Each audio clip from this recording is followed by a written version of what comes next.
Hello, welcome back to episode 6. So, in the last episode, we kind of got forced to fight a battle with no chance of winning. And I wasn't really enjoying that. But, yeah, I mean, the truth was a battle where we had like nothing, just the weakest characters available. And we literally had like no chance there. And we didn't get like an opportunity to redo the battle either. But yeah, it is what it is. And then let's see here. Oh fuck, I didn't mean to do that. I was just gonna say that we can't even rest because we don't have the resources. The supplies to rest, to heal up everyone. But now I misclicked and well,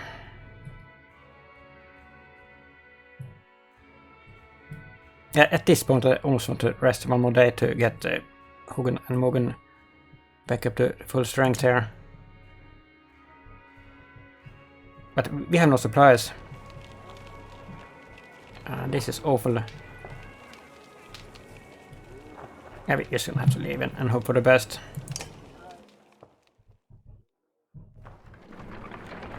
It's just a disaster.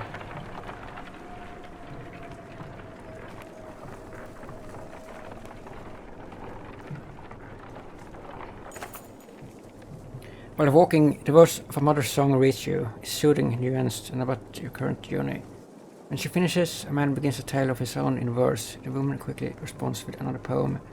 And the entire caravan slows to listen to the entertaining competition.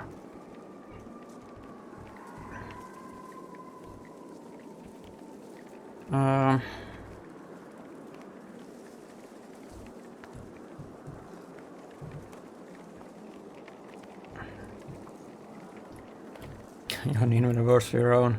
Yeah, let's do that. The whole caravan is shocked. The first line of your poem rings out. You mimic what common sense, adding your own spin on the tales at last, and with a joke at your own expense, and the peasants wildly applaud. Oh nice, I'm really good.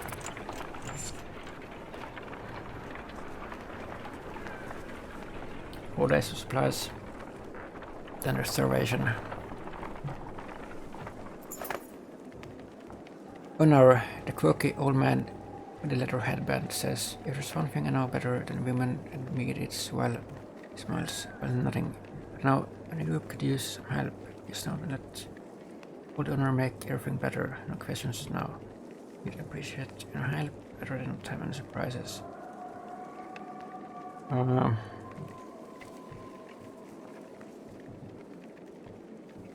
I mean, we need any help we can get.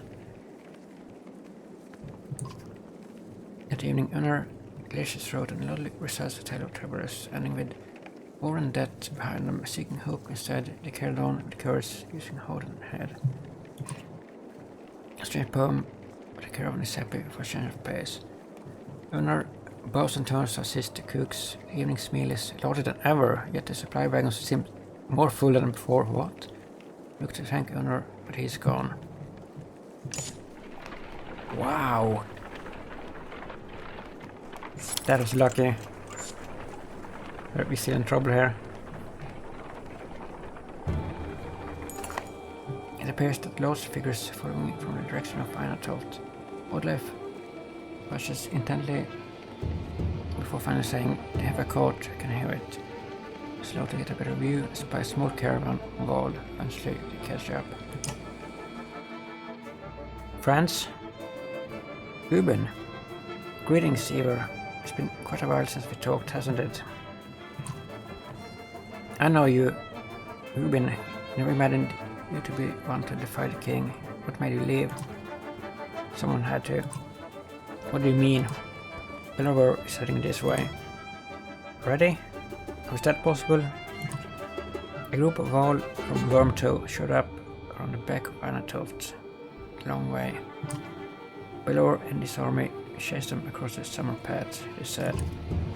Past the Wormtoe, that doesn't make sense. Olof was at the bridge.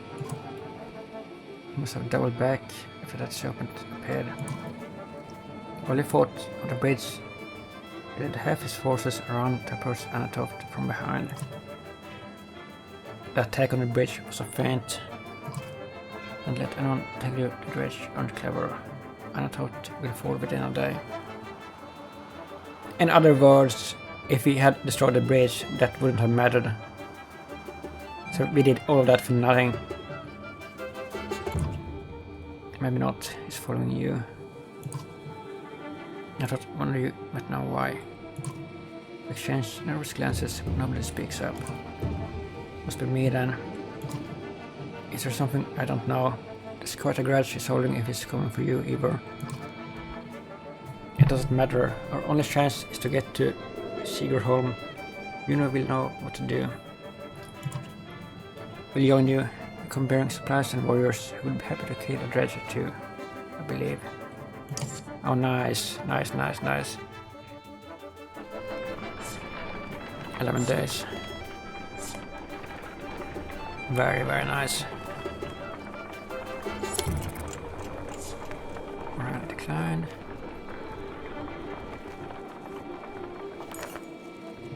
The caravan stops at a split in the road. Ahead the path leading to Seagerholm veers off into the hills, which are now swimming with familiar black shapes.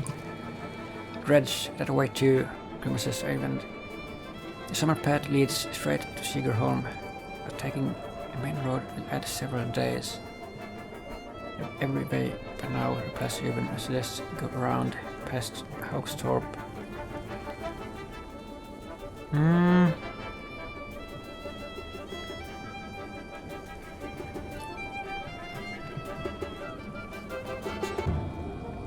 The summer path leads straight to Seagerholm. I mean, we can't add any several days, like with its limited food supply. Send scouts. Send 2 scouts, only 1 returns. I put it this way, he says. You're not getting through that way. It's like emerging from the rock itself. Alright. Take the main road past Haugstorp. I hate to say it to Eyvind, but I'm not willing to walk into swarms of dredge anymore. We will have to wait. So toward the long round around Haugstorp instead, hoping you saved lives in the process. Yeah.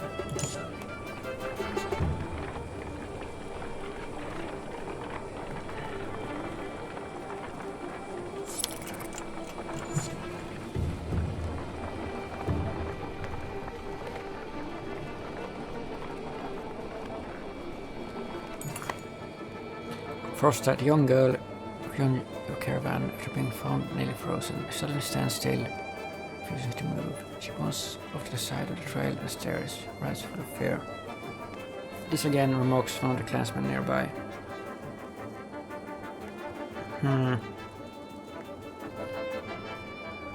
Show me. She nods slowly towards the tent. Eddie, she says, pointing to the tent, then again of the trail. The confusion prompts her to draw another symbol on the tent, one you've seen before in dredge armor.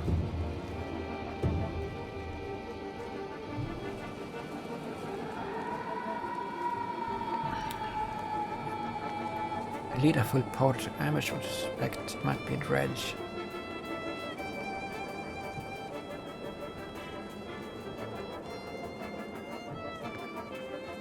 Yeah, let's do that. Quietly, among the fighters, across his ferries well founded. Beyond a short ridge there's a lost red encampment. You have your warriors encircle the camp with deeply and charged. In the aftermath of the assault, take stock of your fighters. Nobody lost and not a dredge left alive. Wow! And we don't even have to fight it out. You leave their bodies as a warning to anyone who is following behind. Return to camp in good spirits. That was good. Exactly what we needed.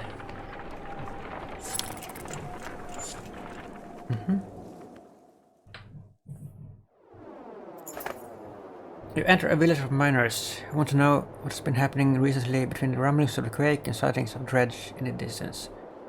As you look around, you see a lot of elderly and children and know that these people will only be more mouths to feed.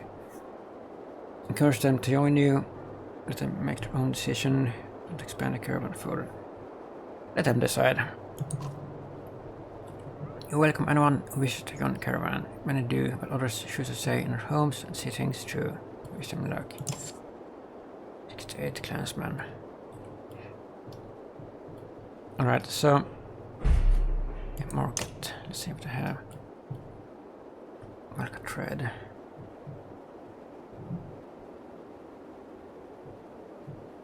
Huh. Sunstone.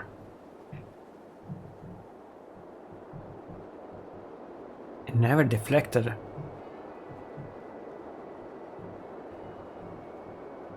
That is pretty good.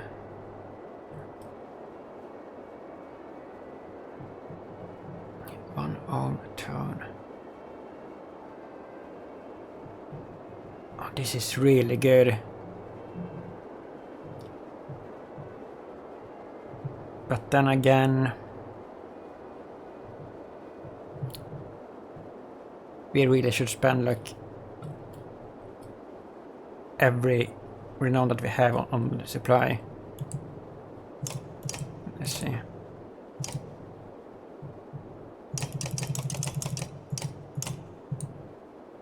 But that's all they have. 20 days vote. And we still can afford this. Let's get it. Yep. And give that to who? No, nobody can even use it. Because it's a level 4.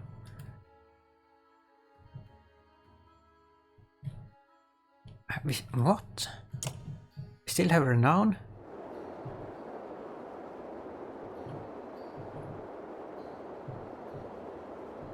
How do you still have 15?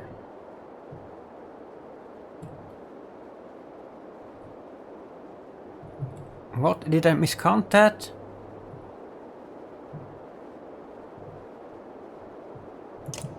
Oh, I never bought it. Well, 20 days. I kind of would like to level up somebody. Yeah, we need the food. We need it. Sadly. And let's rest one day.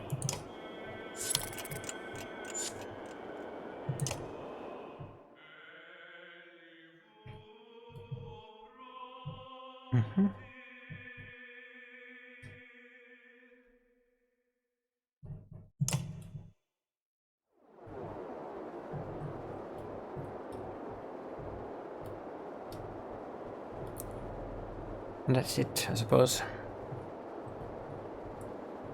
Yeah.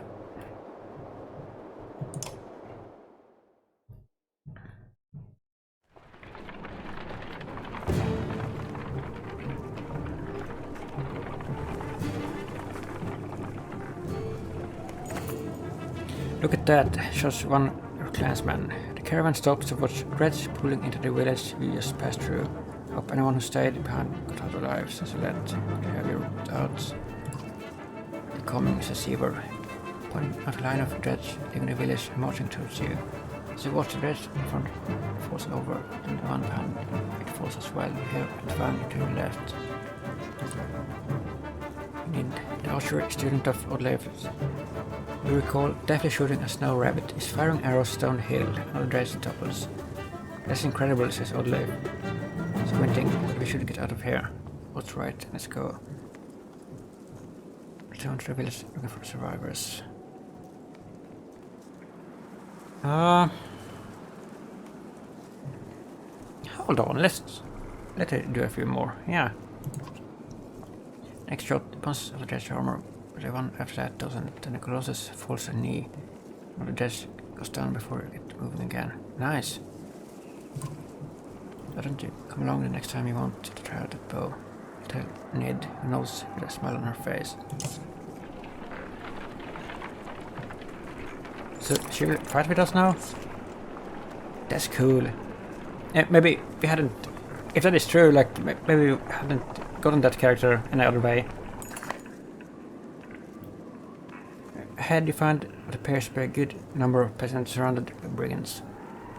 One of the armed men looks over his shoulder and says, "Gods be damned, this is all I need. Listen, don't interfere, and one of these supply wagons is yours." While remaining silent, the peasants pay to you with their eyes. Back away from these people or die. The man turns completely towards you, shaking his head, feeling you'd be that type. This all says before the brigands rush you. This is actually good, I think. Yeah, she's here now. Oh, that's so cool. Need Bowmaster. Bird of Prey. Shoot further than the less experienced archers. She always hits her mark. Bird of Prey makes it possible for her to strike units before they are able to get in attack range, and allow her passive puncture to be used against more enemies who may have been out of range from a normal shot. By standing still, the archer is able to line up a shot that takes advantage of an enemy's missing armor, doing bonus damage. For every -2 points of armor a target has lost, the archer gains 1 additional strength to her attack, as long as she didn't move beforehand. This makes her especially deadly in the end of a fight against tough opponents who have lost a lot of armor. This seems like a good class, the Bowmaster. Just remember not to move, yeah. Rank 1 +2 range. I like her already. Okay, so let's see. We can promote her.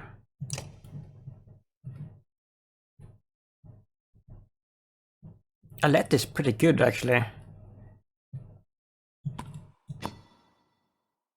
But I think... take Nid, and we take...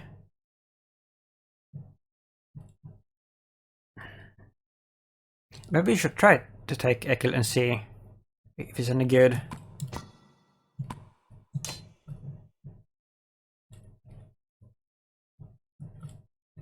Yeah.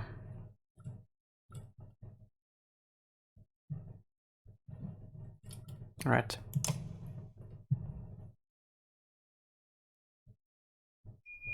He probably isn't.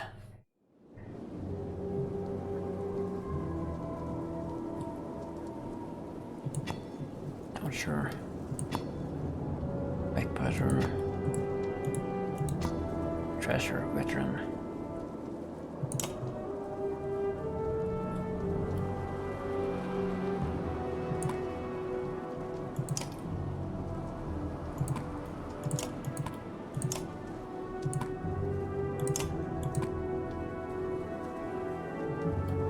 Right.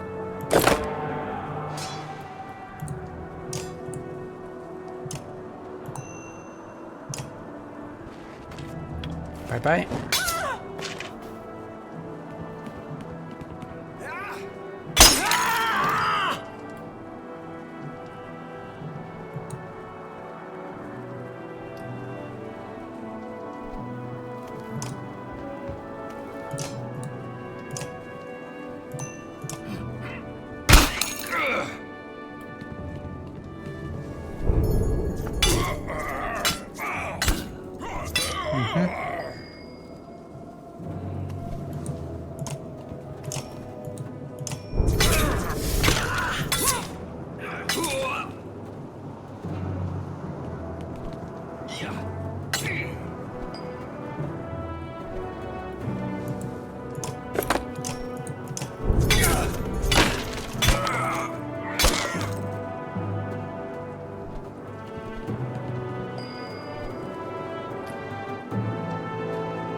I thought she had like really long range here, but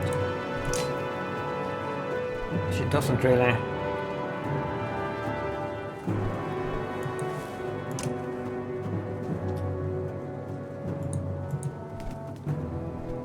Bird of Prey. Oh, it was with disabilities.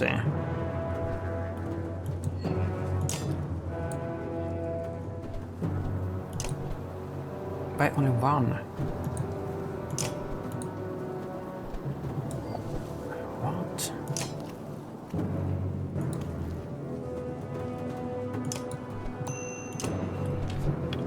That sounds very good.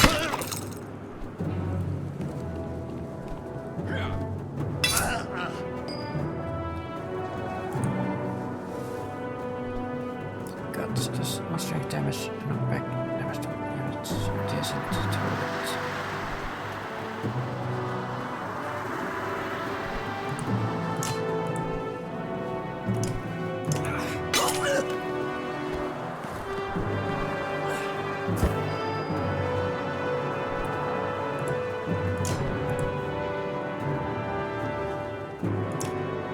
No. Cancel.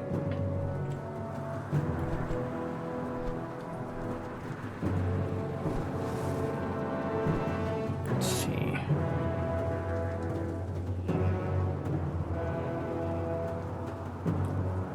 One.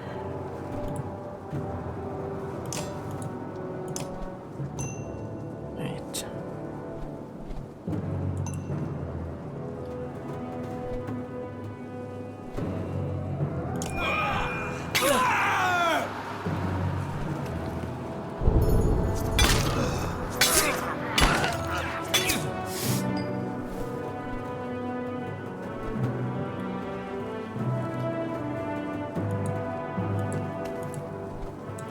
What can you do?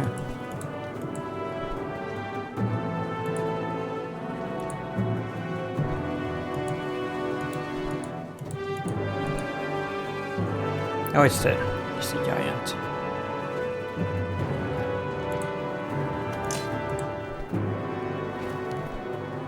Like, Kerm is so weak.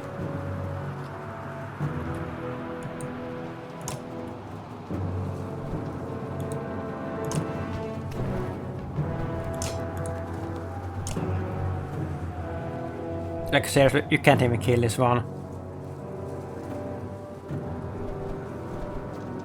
Wow. God damn it.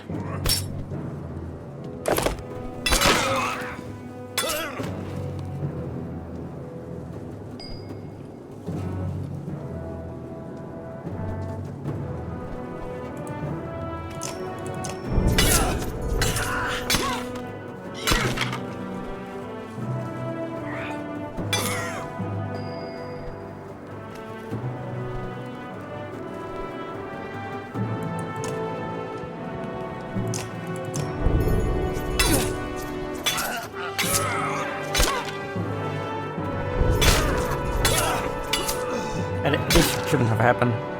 It should be dead already.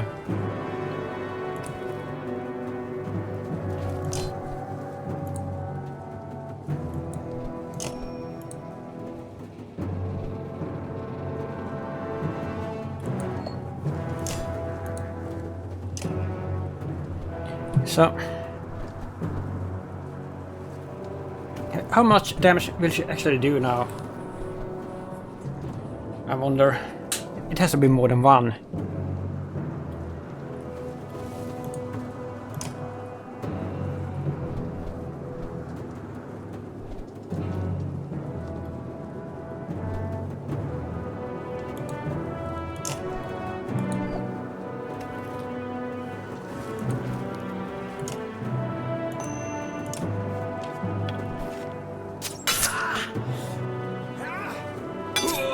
I don't understand that. But why didn't she get any bonus damage from the minus armor thing?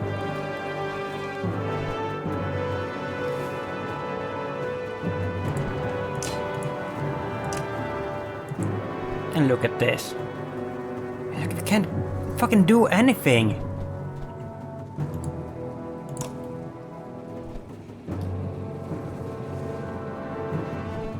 Everyone is so fucking weak.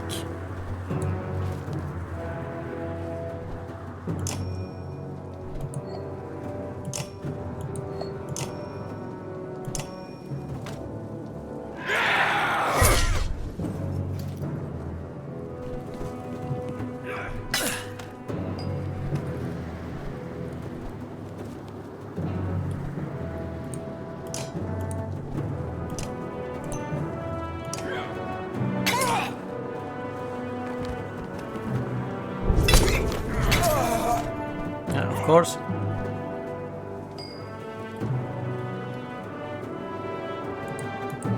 He had like just rested up from his last injury like 1 second ago, and then he's down again.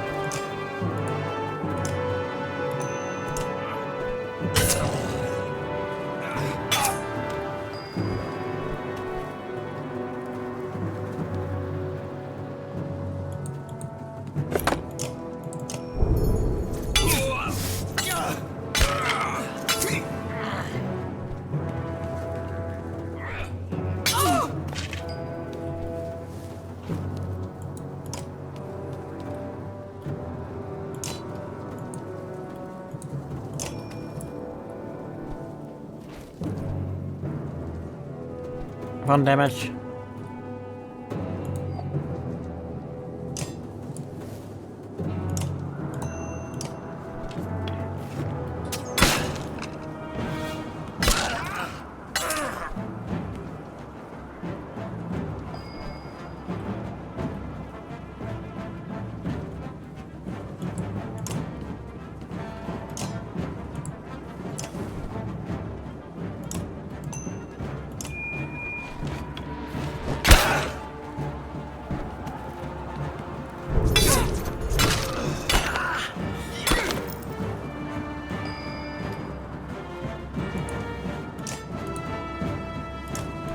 Come on. Of course. Of fucking course.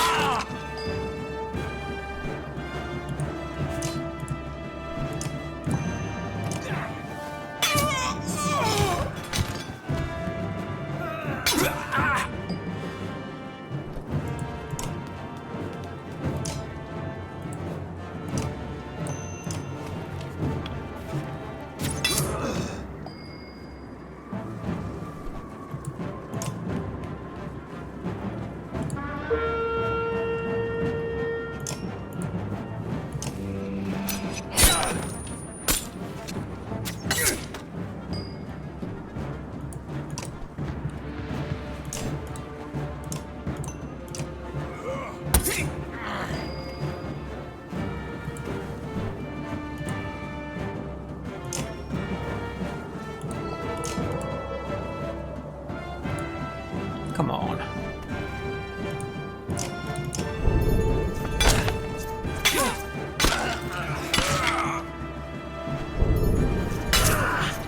This fight was way harder than it should have been. It's ridiculous.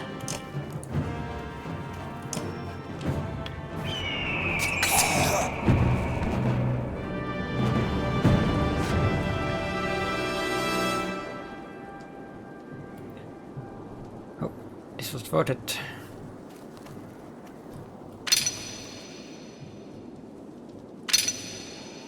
Promotion.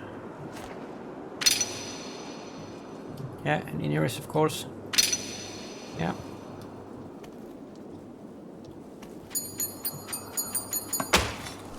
Hit renown.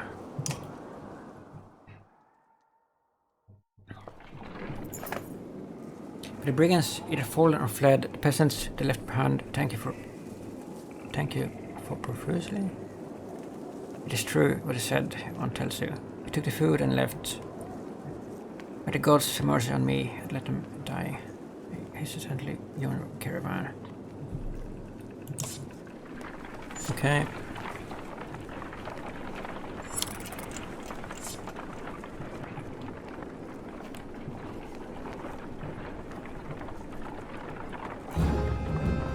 It is. Homer pastures.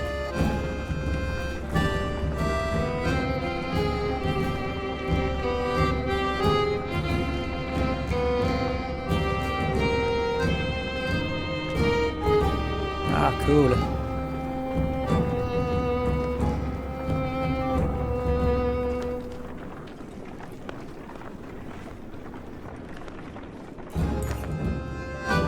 The godson of Dunder passes around you. In the front of the climax, it feels like the rock is split and is falling apart.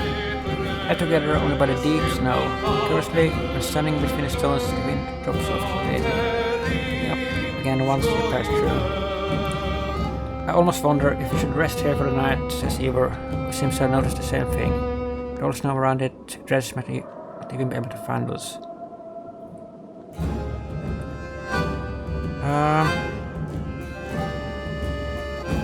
Yeah, sure. We walk around camp before settling in. Along this strand of Dunder's massive bed is covered with different part of his story. When you turn your head to and fro to read it. When the Loom Mother was the first to create, she soon found a counterpart in Dunder, who embodied her ideals in a masculine form. Dunder took some of her creations, gave them grades, and showed them the secrets of submitting. And many remember him as fondly for teaching in games and songs of blood. As the camp settles in, you notice a group of boys huddled around something. They share an offering box caught into the godstone itself. The box is an elaborate construction of interlocking pieces. You slide around and touch. You can't get it open to hell you. It's like a puzzle. Try to open it. The boss took turns hooking out the puzzle and gave tips when it's not your turn. They don't seem to make much progress. Eventually, the leader sleep that it's just you and a couple of other determined youngsters. Keep working on the puzzle box. It's hard to know how long you spend sliding around the smooth puzzle pieces. But when the people begin emerging from the tents, you know you're in trouble. Exhausted from a long sleepless night, or still the box remains closed as you shuffle along with the leading caravan. Well, that was disappointing.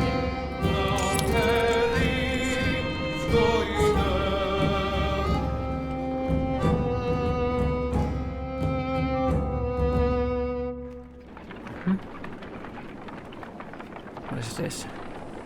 Hogstorp.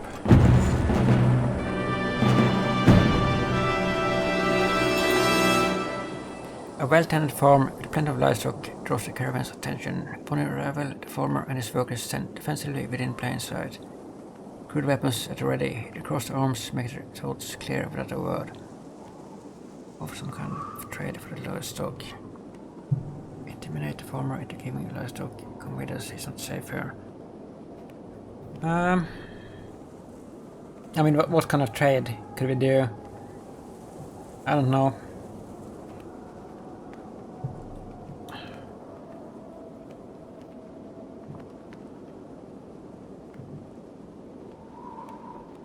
Come with us. Let's try that. You want a farmer of the approaching dredge, but the man spits and says, "This land is my life. I lose that, may as well be dead." The farmhands slowly nod their agreement, neither joining you or lowering their weapons.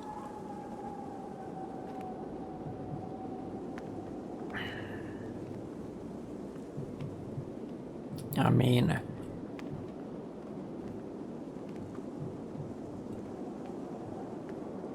this may be like our last chance to get some supplies for a long time, but I want to be nice here. Leave them alone. What's this? You say it's a caravan. No sense fighting those trying to protect themselves. Rumbling bounces around to the clansmen, but the caravan is once again moving.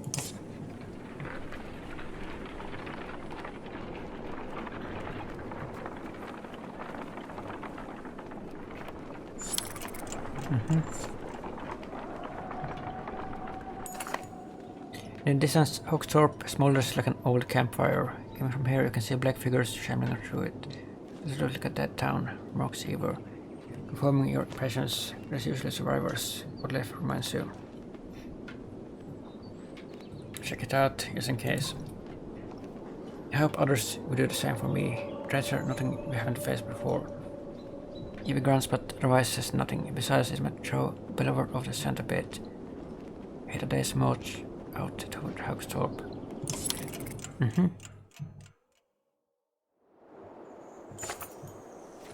As soon as you step foot in a small town, you think you made a mistake. It's totally littered with corpses. Within moments, the deaths are upon you as two of you stirred up an angry hornet's nest. You draw your weapons. Well, that was that.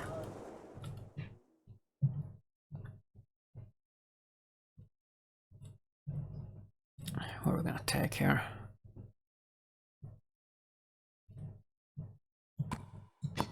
Ever. And Haven.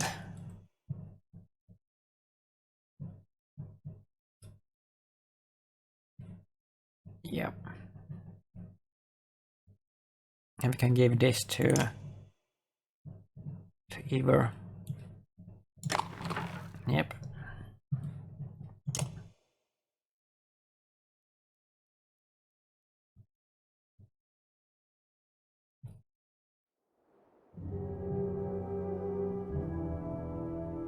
This doesn't look bad.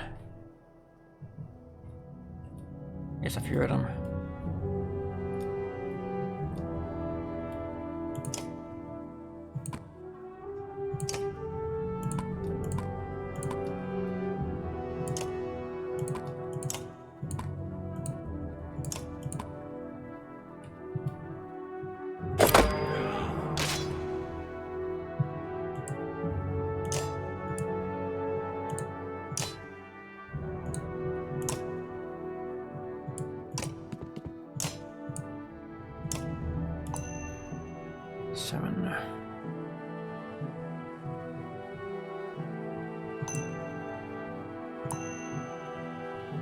I think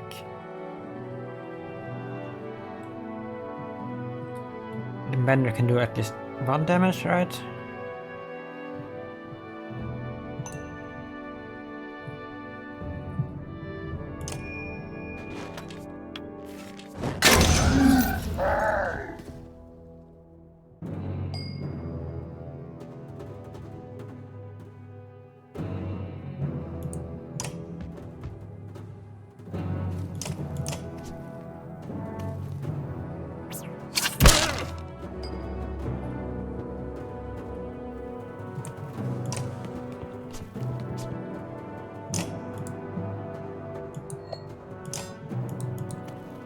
That's a bit of a waste, whatever.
I can't reach this, of course.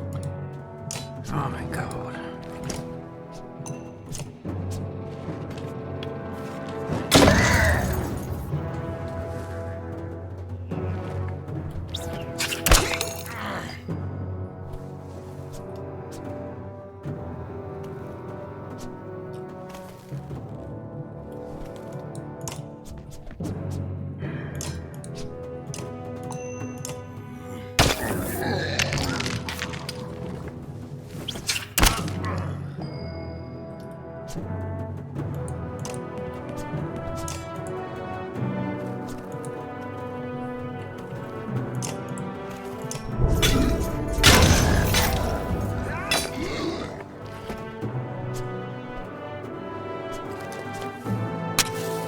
These slingers are very annoying when you don't have a spare warrior.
What?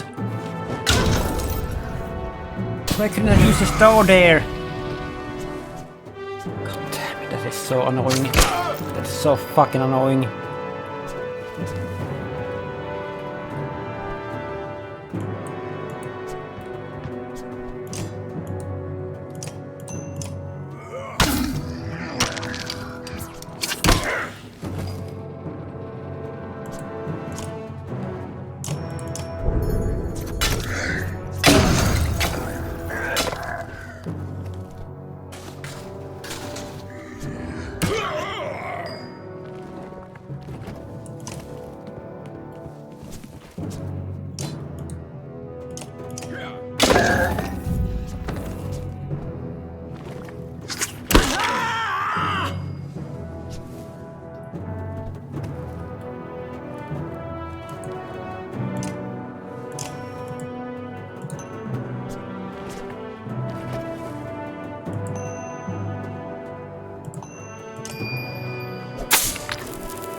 Forge ahead.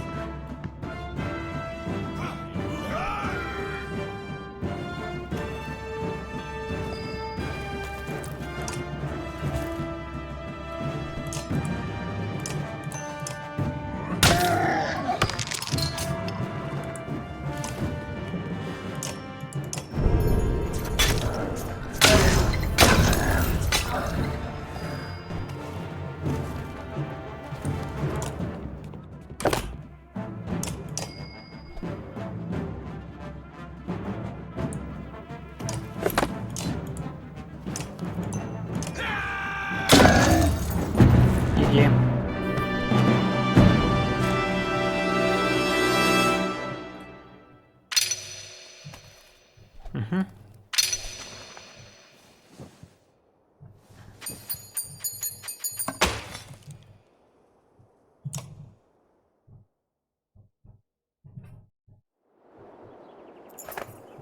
This town is nothing but ghosts, and I'm covered in what dreadspot is too.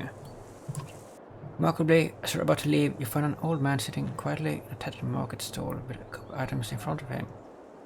He hums to himself as if nothing wrong and seems to be in shock. Clansmen gather him into the caravan before you leave.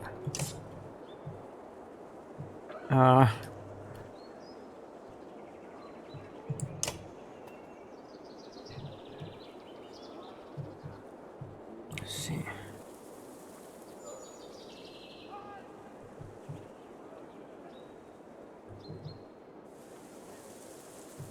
Just one wheel rest.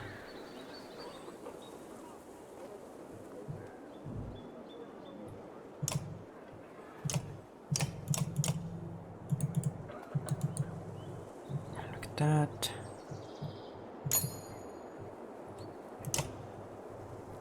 And then promote somebody.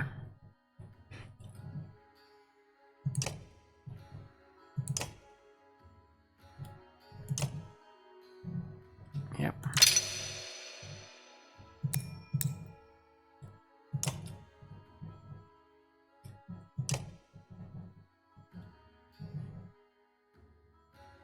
Krumer doesn't have an item.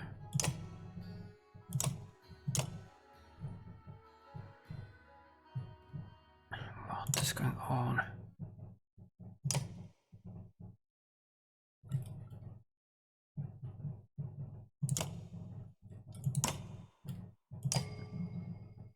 Twenty renown.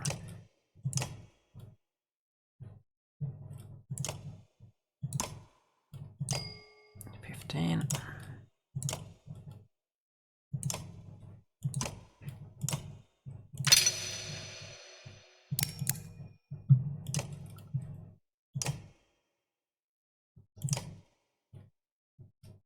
Well, that's that.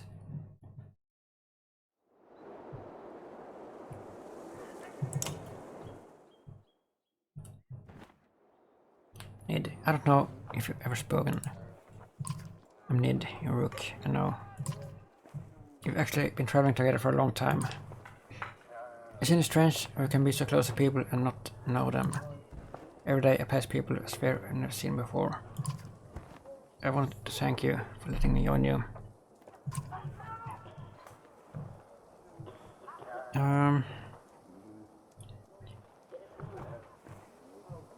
Where are you from? I don't think you're from Skogar. I knew most of the people there. Oh, I had a house in Frostfeller, but we were driven out when the dreads started to show up. My husband died trying to protect our home. My sons and I were thrown out into the fields. I'm sorry. Ekel's men killed my husband. Now Ekel is traveling with us. Yeah.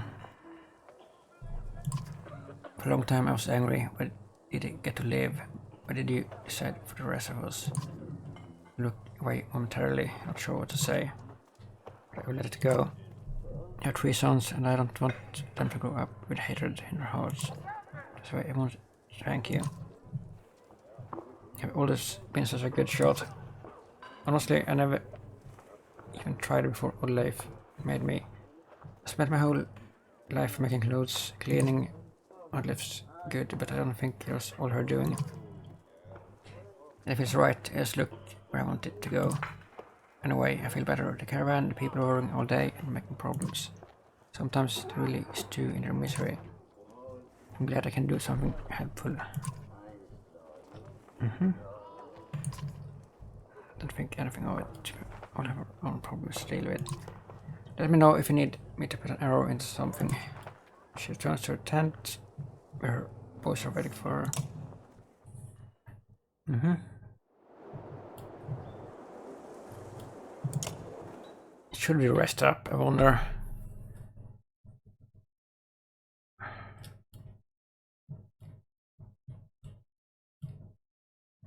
Nah.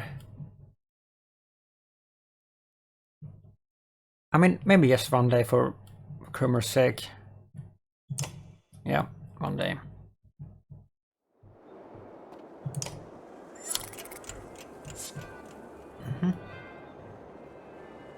And leave.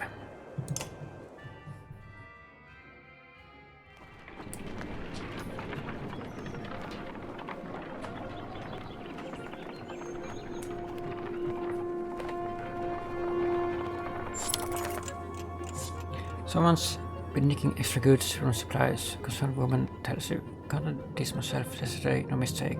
This keeps up, we'll all be sorrowing before long. Post a few extra guards with the supplies. Ask classmen if they've seen anything suspicious. Announce that any more missing supplies results in rationing.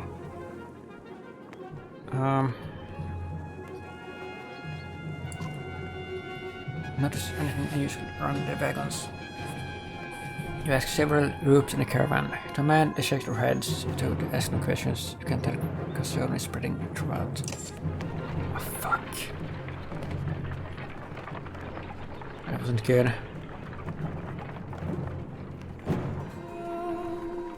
Hell no. Another godstone.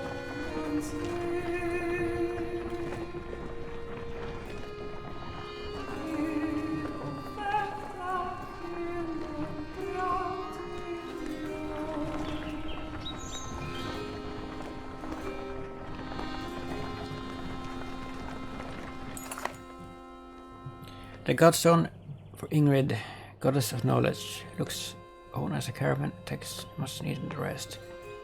Eivor shoos some children away from a solitary dread to linger lying dead beneath the stone. Should we be worried about that? He asks Eivor, pointing to the dread's body.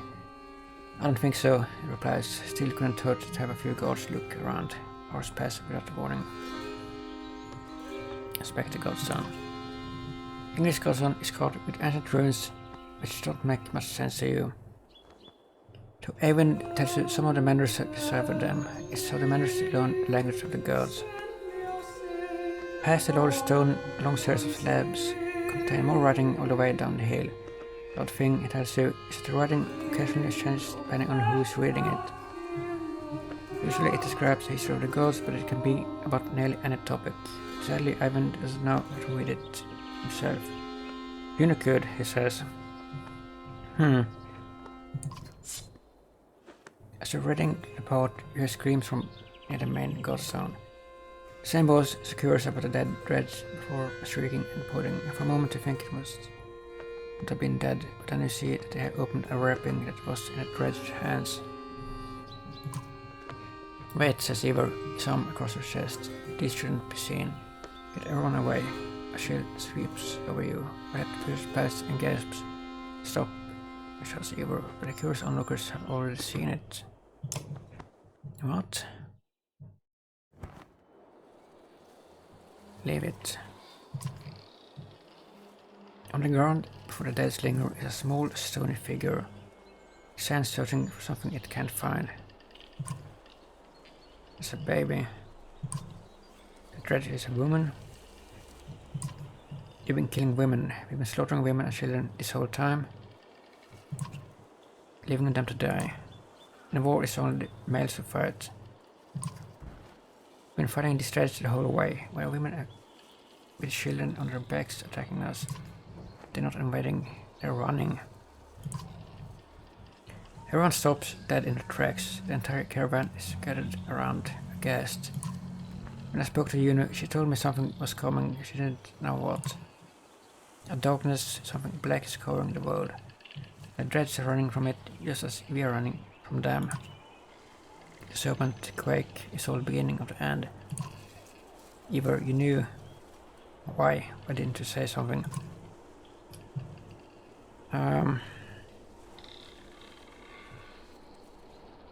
Either. When I was young, I killed one of the Sunder during the Second Great War. We called it the race. Every time we would build our defenses, it would flatten them and push us back again. I became separated from the rest of the wall and stumbled upon Race deep in a snowstorm. Alone, she was nursing. I threw my axe, it twisted in the wind, her son died in her arms. She was so pathetic, kneeling in the snow. She didn't even try to stop me when I took her head. That's how I killed Asunder. When I found my way to Grofheim, the wall wanted to make me Kandor, next to be king. I left, walked until I ended up in Skoger. No one knew what I had done. The only sound is a wind blowing through the trees.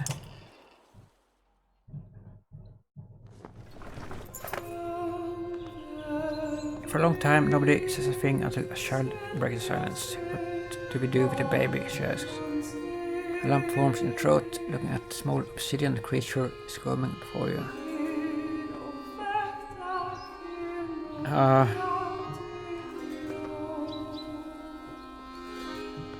Insist on taking it with the caravan.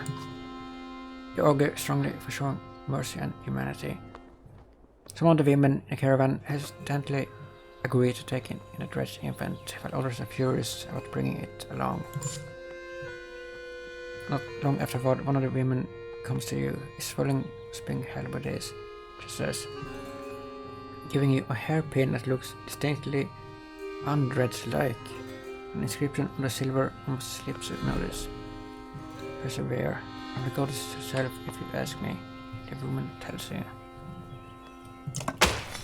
Modern silver brooch. Oh!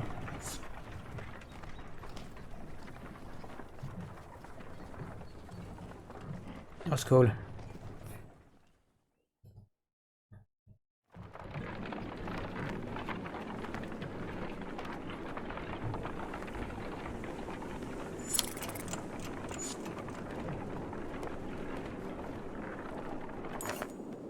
You're making the usual rounds when you hear a rather loud debate coming from the area.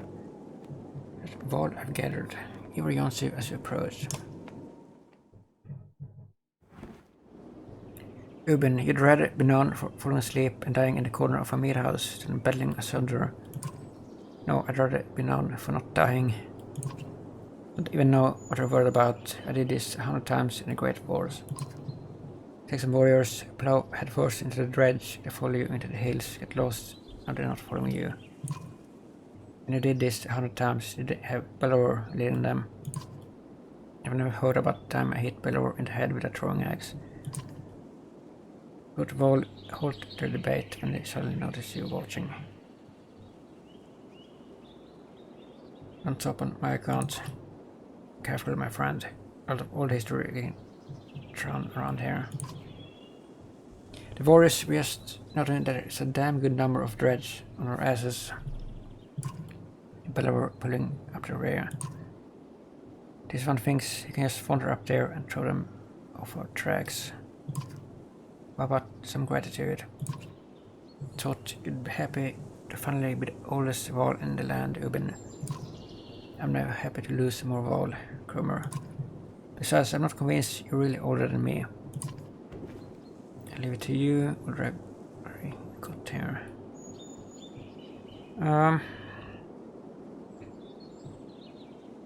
I don't think we should split up here and do something crazy. Yeah, nobody's going anywhere. Yeah, that might broken evil little one. I'm not asking for your blessing.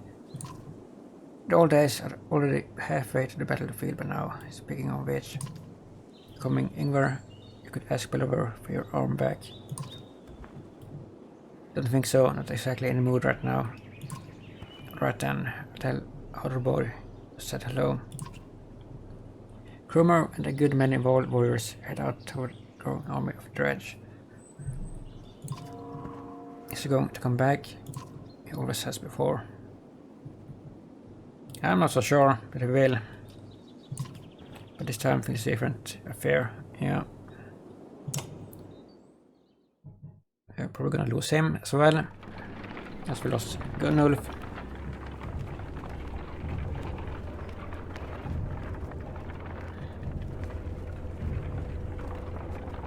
We have a decent supply of food at least. Stop. We need a morale booster. Let's see. Yeah, we need to rest.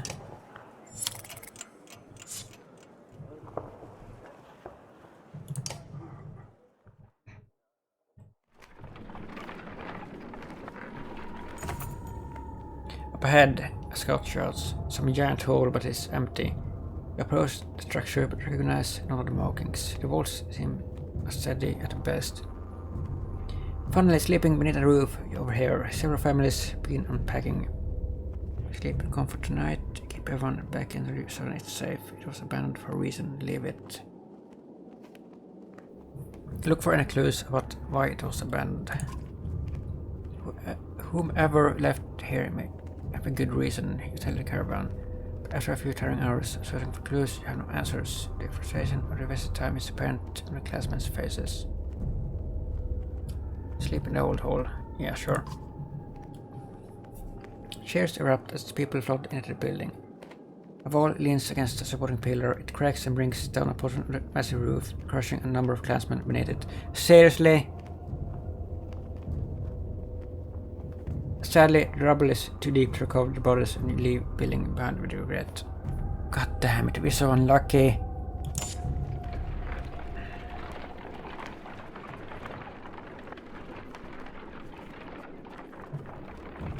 Sigerholm. Gather around the others, echoes a shout in the distance. A Krummer and his band of warriors break through nearby foliage and behold the invincible wall. The caravan is thrilled to see Krummer return safely. Did the plan work? Asks Ubin. Work, responds Krummer. Of course it worked. Same old dredge. Should be another day or two at least before they can find their own asses. Plus 20 renown. And if you apologize, tell how fun it is. Krummer says he's using a pair of leather gloves that are big enough for a wall. He leans in close, whispering to Ubin, so Ubin can't hear. Had something to do with a raven's nest and a hair tie. What?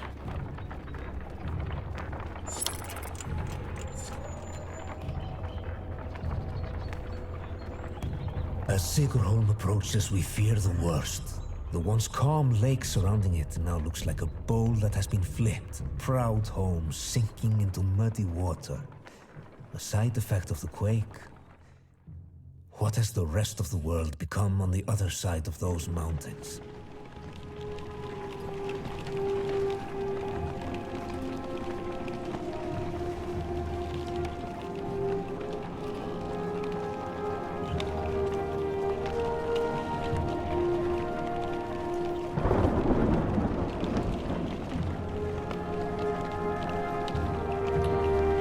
Arriving to another ruined city.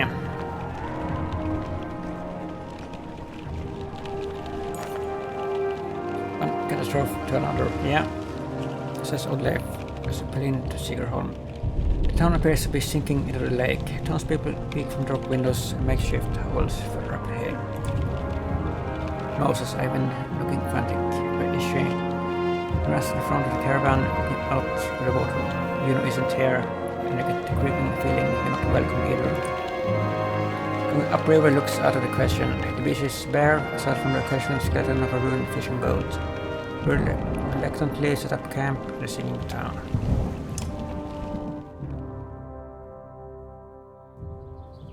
What I'm saying is, how long are we willing to wait? While taking stock of caravan, we inadvertently walked into a debate between Olof and Eivind. As long as we need to. And I think we need to get out of here. I don't feel good about this place. Why? What's wrong? Something doesn't feel right. The people here are staring at us like those vultures in a vase. I'm sorry, Eivind. I think Olof is right. I saw a man the whole time we were setting up. He was just watching me. Or in a creepy way. And how long before the dredge finds us here? Juno will come, just give it a little more time. Rook, listen to me, I need you to trust me on this. I actually trust Eivind on this. I do.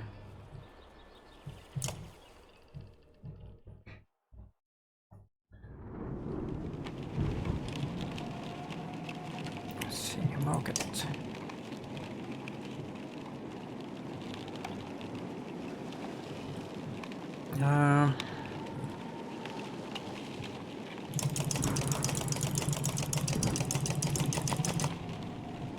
On this road.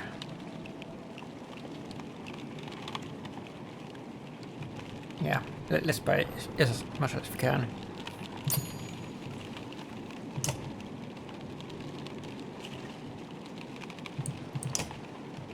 Yeah, okay.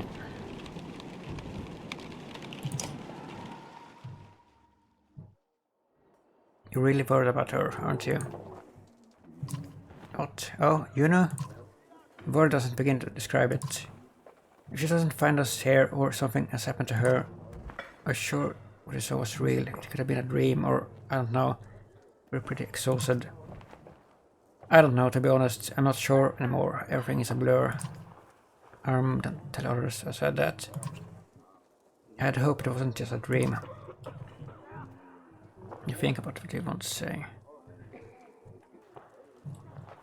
How exactly does weaving work? Anyway, well, the hardest part is usually seeing the threads. Everything is part of the tapestry. It's made of threads woven together. You can see the threads, you can manipulate them.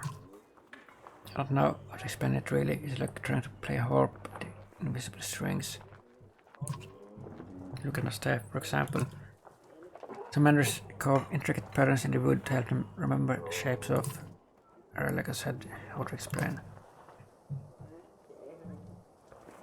What's it like to be a mender? Being a mender, I guess I never really thought about it like that. It's just part of me. I knew very young that I would join the order. Born into it, you could say. My mother and father both menders. The guild is full of people now. Builders and healers. Do we all pull lightning out of the sky? No, that's not normal. It's one of the reasons I know Juno. She's one of the council. She helped me control things like this, so we don't end up scaring people. Why is Bellover still following us? As a Grofheim, as it burned. I mean, it's a faraway look in his eyes.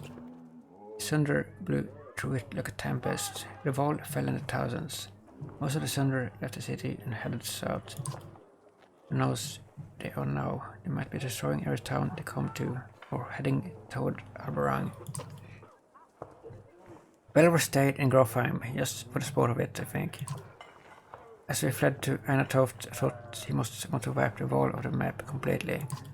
But then he came after us. Maybe he knew Euro was the one who killed Race. Maybe, but let's just make sure he doesn't catch up. Do you think this is the end times? I don't know what to think. I wish I could give you a better answer. Even if you escape the dredge, that serpent said the darkness was covering the world. I don't know how long that will take, or what it means even. I'm just trying to solve one problem at a time. The Menders of Arborang. If you can find ships and make it the capital, you might have a chance. Right. I appreciate the talk. It's good to stay grounded. I spent all day worrying about serpents or Sunder. I think a lot of people are intimidated or scared maybe of me. Don't worry, it's nothing new. I'm used to it. Maybe sometime we can talk about things that don't include the world ending. Yeah, that would be nice.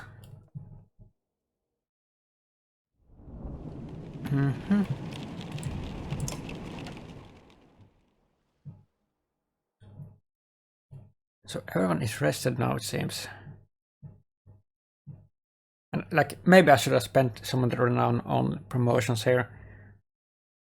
But I'm so worried of running out of supplies. Because you never know when you get another opportunity to stock up. But that's the thing.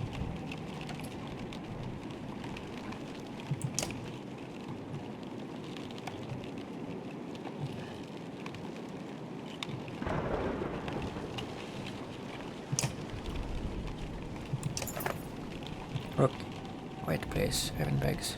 She said she'll be here, we need her. Estelle is terrified of leaving Estelle up on unit. Oh, so we actually need to rest, like, okay. Sure, she'll catch up. She's not coming. Okay, it's a little longer. So Evan will stick it out a little longer, but you're not certain how long you're willing to wait yourself. Every day, loss becomes more precarious. Well, we'll rest then. A scuffle has broken out in front of the houses. A thief shows fun of you people as a group of strangers flee from her camp. Olof is already running in the direction they took our supplies. Oh no, the supplies that we just paid for. Here from nearby. Chase the thieves, try to talk it out with the locals, tell the caravan to get ready to leave immediately. Chase them, we need that back. Come on, you shout. Several on you chase. You wonder on the beach. Some men have been waiting for you. Some test boats were exchanged, but whether anything had been stolen or not. And see who drove the first weapon, but it ends the conversation dead. Alright. I mean, we need that back. And there's no question about that. Well.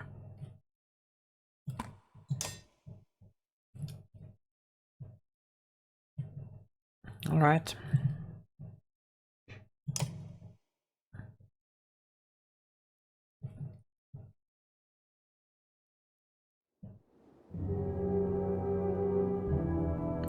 There's a lot of them actually.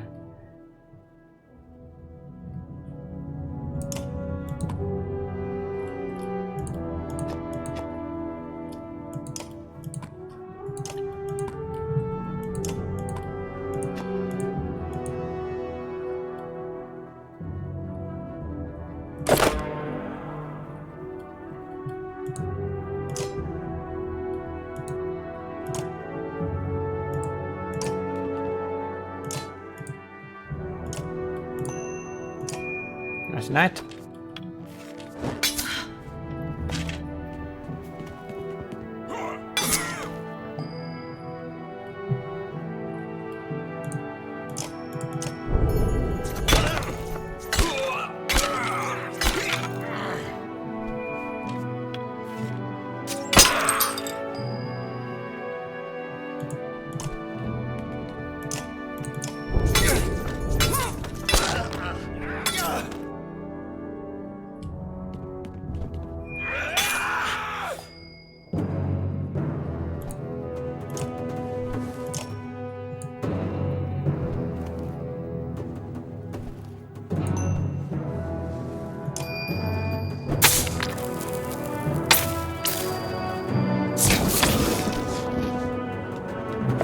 good.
I still not enough for a kid.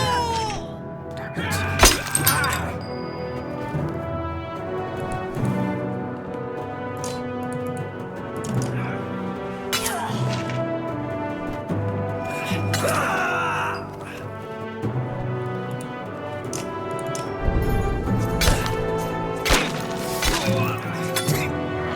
The treasures, they're so freaking good.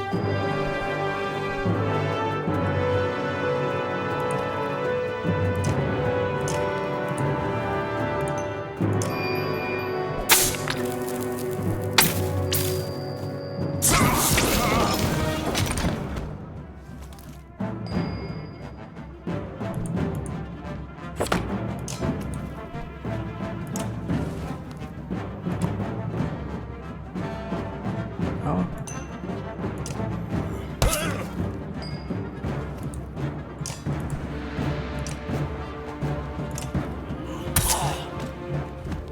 Well, that was easy. That was actually worth it. Because we get renown.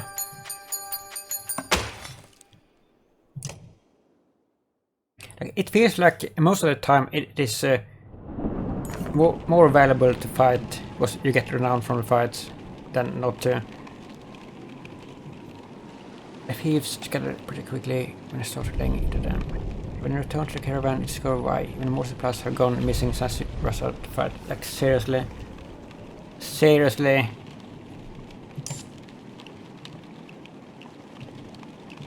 That is so annoying. Can you buy more? Yes, we can.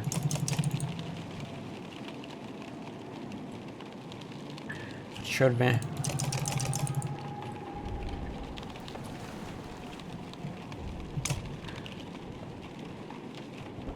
I think I want to promote somebody here.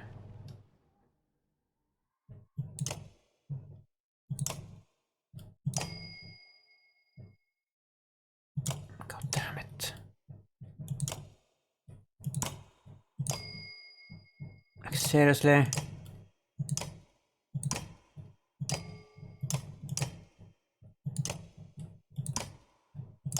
No, we can't do it. We cannot do it. What about Ned? Can we promote you?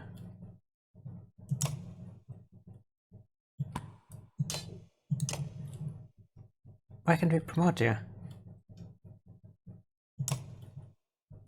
You have the thing. Oh, 2 points available. Oh.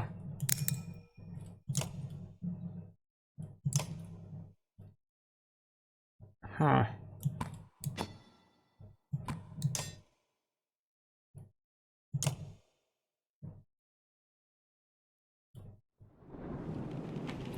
Well, you're resting again, I suppose. A random assortment of people from the caravan confronts you. Listen, says one. We don't feel safe here. I don't know anything about menders or whatever. We're going to leave, and I hope you'll join us. It looks like a dozen people, farmers and fighters alike, feel the same way. Encourage them to stay. They make it very clear that not interesting discussion issue. Shaking our heads and setting out. Got the rest of the caravan ready to go. They you can do to stop them. You hope they make it and that you have made the mistake yourself. Yeah, I sure hope that.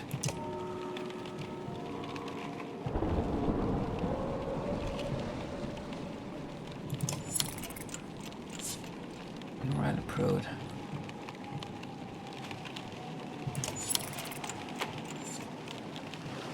Like seriously?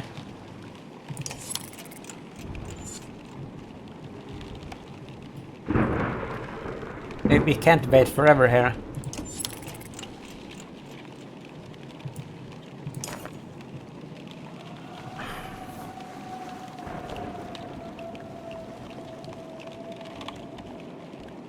Yes, a little longer.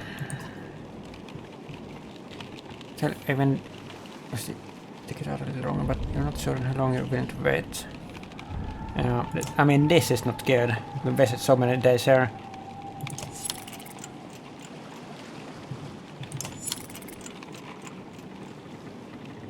Like seriously.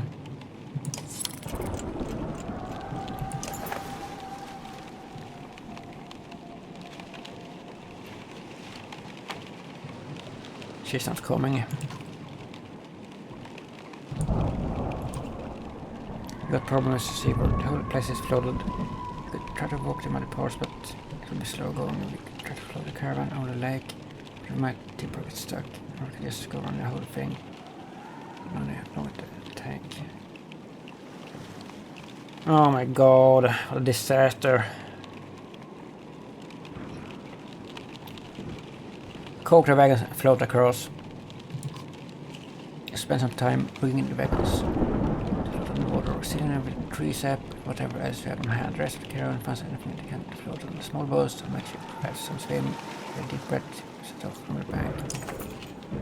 Do your best to float the various rugged tag groups of your caravan across the muddy lake towards Bird's God. Things quickly go bad, of course they do. Between rafts pulling apart or people tipping into the murky water of the lake, once you gather everyone up, but you lost precious time and supplies to the bog. We lost like everything at this point. It was a disaster. It was an absolute disaster.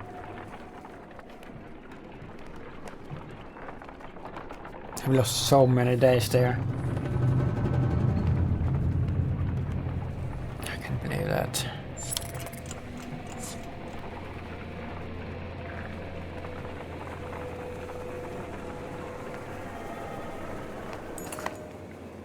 Some classmen have discovered a lost passage while through it. When you approach, you see some people have begun to sample them. Mother frets about whether it is safe. After overhearing one of the children says that it tastes funny, others start gathering the basket of food.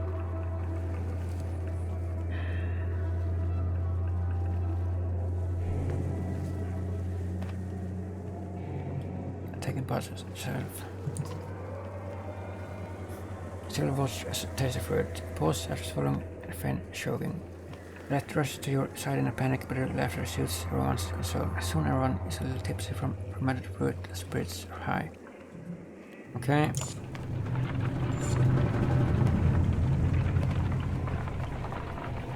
They're gonna get ambushed here in the forest.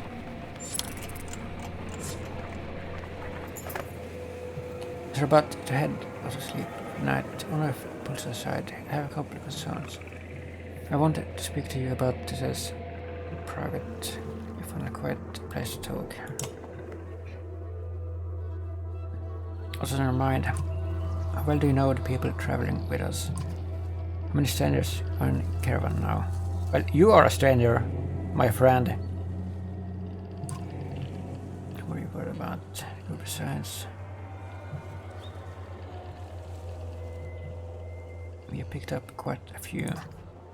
I've been watching folks since I joined you. Companions from Skogar, they're loyal. I mean, it seems pretty clear that they died to protect you. I suppose I do the same. What about the wall? You don't even know half those warriors. Telling me they have no problem following a man's orders now. After everything that happened at Anatoft. I mean, he has a point there.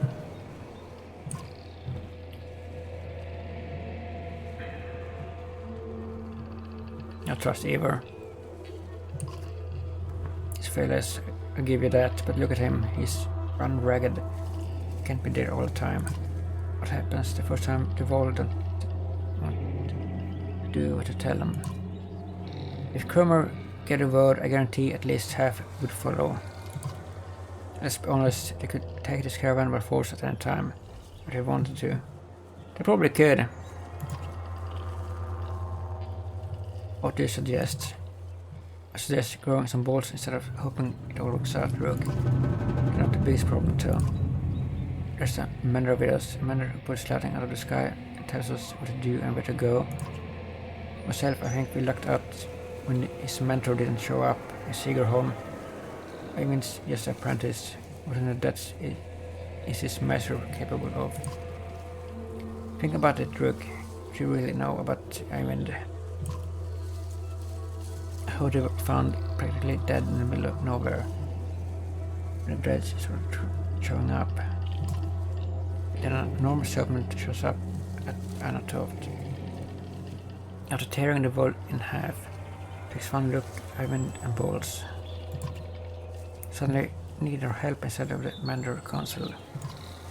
How does that make any damn sense?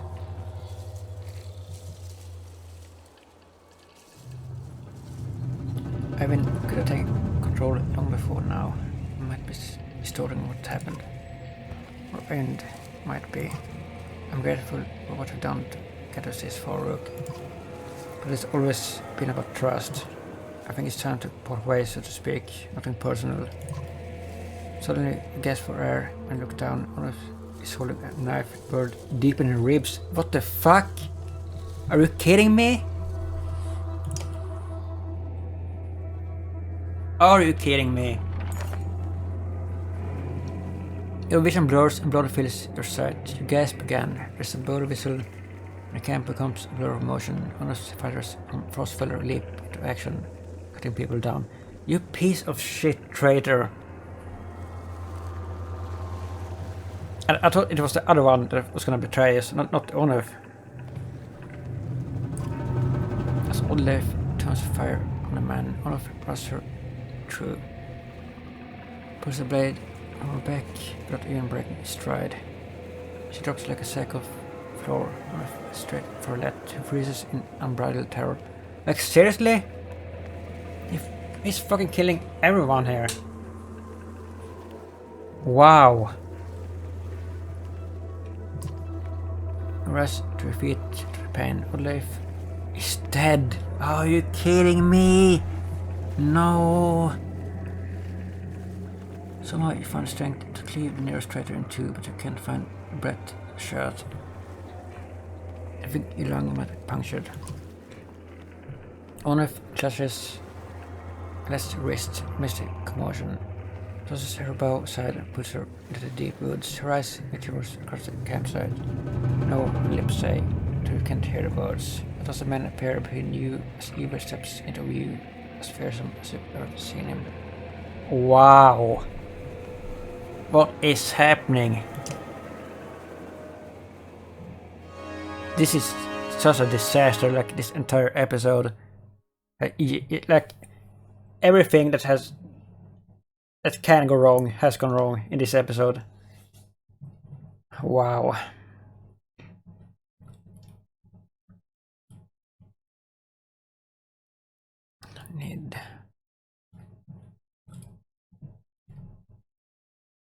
Is Ned better than Eyvind? I don't think so. He's actually pretty good with his lightning strike. Because I have learned how to understand how to use it now, so... Well...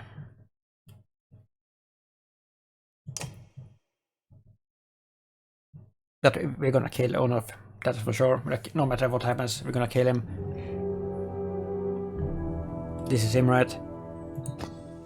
No. Did he escape? Oh, don't tell me that.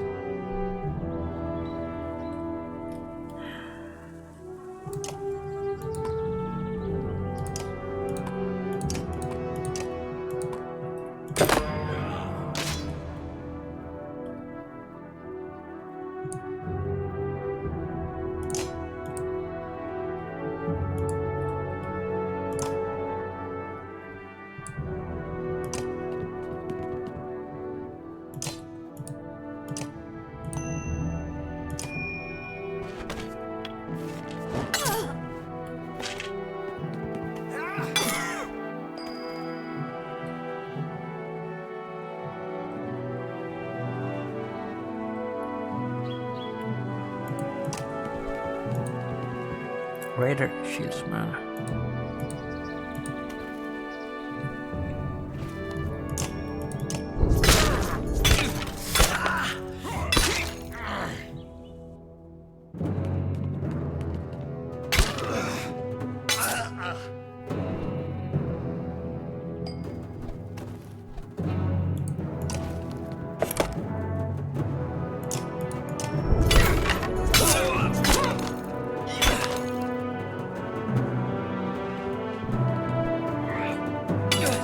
Don't die.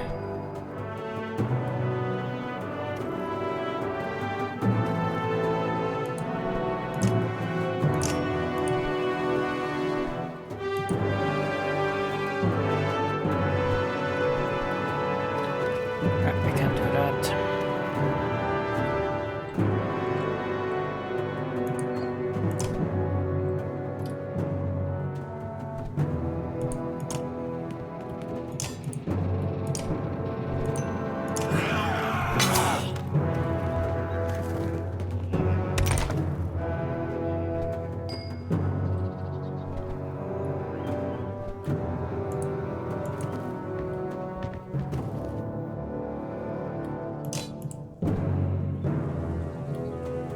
What?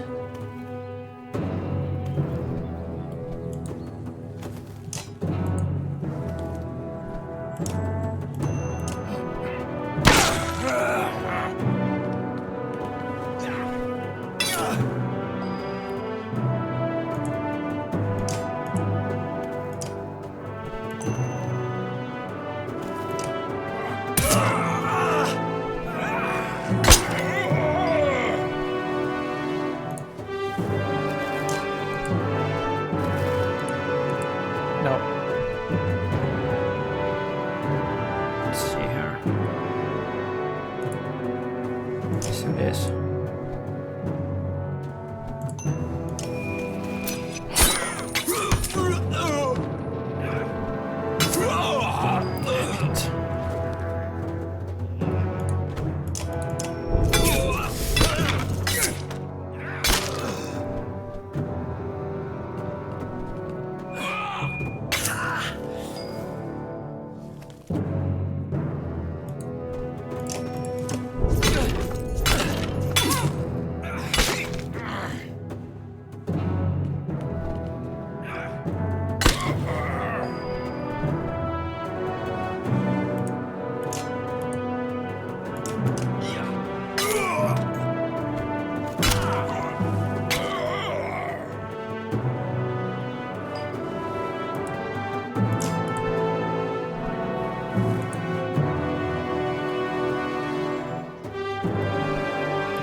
Damn it.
Well, we did it. What now? I can't believe we lost Olof. So many injuries too. This is awful. That piece of shit. And the let is gone. Where is the let? Just Ivor tearing through the nearest pallet. You're already hopping into the deep woods, but it disappeared, ignoring the battle raging behind you. In a hiss of pain, you start to think you lost your tracks. Then you hear a let screaming in the distance, followed by silence. You tear through the trees. A small clearing, let lies with her back against a tree. Her hands in her clothes are covered in blood. She stares vacantly ahead, blinking. Oh no! Beside her is the body of Olof, an arrow bird in his right eye as if placed there by hand. She looks in her direction and then at Olof. I killed him, she says. Good girl. Good girl. That we're alright. Cringe as much from the pain as the appearance of Let after a bloody struggle with Olof. No, I'm not hurt. I had no choice. Dad, your chest, you're bleeding. Suddenly, she's at her side, putting pressure on the wound. I can fix this. Where's my needle? Olof, I know one. Ivor, I found them. Just as her sight goes black, you see Ivan, Ivor, and Alette standing over you. It's going to make it. Your eyes open to the sound of Alette's voice. Normally I wouldn't like that, and hope I did enough. I'll survive. Dad, I'll stop yourself from hugging you, your bandaged chest. Pulling your head to her instead. It was come out easier than you expected. Olof, it's a good thing Ivan was here. She's going to pull through. It was a nasty wound. Oh, really? We managed to kill most of the traitors, sons of bitches, and the rest fled into the woods. There were a lot of people I couldn't save. So, hold on here. Like, Olof is gonna make it, it sounds like. But if we didn't have Ivan here, she wouldn't have. I mean, I don't know if he's like an optional character. He probably isn't. So like, maybe she always makes it. But I suppose that could depend on your character composition that you have. Who survives? There were a lot of people I couldn't save. You did everything you could, Ivan. I would expect you to raise the dead. Ivan frowns deeply, putting a hand to his forehead. Why did one of you do this, Rook? I was talking to you right before it happened.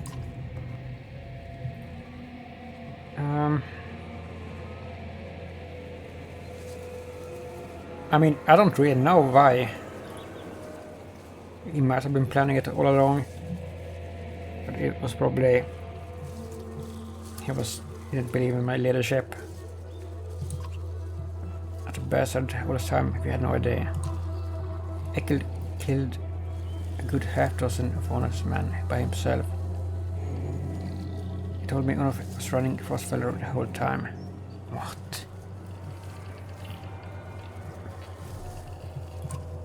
Here's Frostfeller behind when he saw a better opportunity.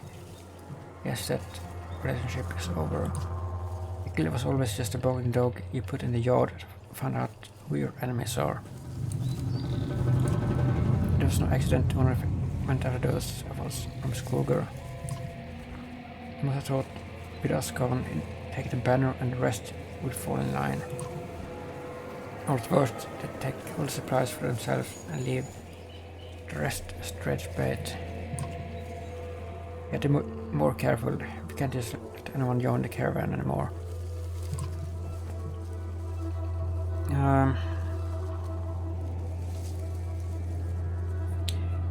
Where do you draw the line, Ivor?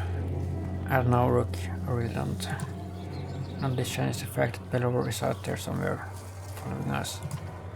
The swamp around Sigerholm might buy some time, but we got to keep moving. And we wasted so much fucking time as well.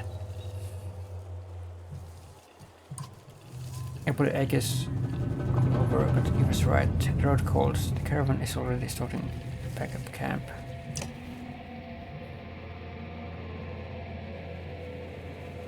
Well, I'm glad Olof survived. How's the wound? You notice how Olof wins as he rises to greet you. He's doing a lot better. And that's what happened, I thought for sure. Oh well, I'm really glad you would have missed me, Rook. She smiles. Without Ivan, that's all you could have done. He said you'll have to put up with my crap a little longer. Still, I guess you wouldn't believe though, or maybe you would. How you took a stab on yourself. I guess things could have gone worse. How are you doing? I'm doing alright. Sometimes it's slowly since my husband died. I guess I'd say it's more like being alone, even surrounded by all these people. Not like I don't have enough to worry about too. I'm glad to have a lot around. And you, Rook? Think about what to say. What do you think about the caravan? You mean, should we start kicking people out? That's a tough one. Usually I'd be the first to give you a dirty look for suggesting it. On the other hand, I got the sword on my back. Odd life thinks for a long time before sighing, don't send anyone away. Just make sure nothing happens to Let. I'll let you get some rest. Okay, thanks. I'll take you up on that. No, you're welcome to keep me company. When I'm more awake, I mean. Talk to you later.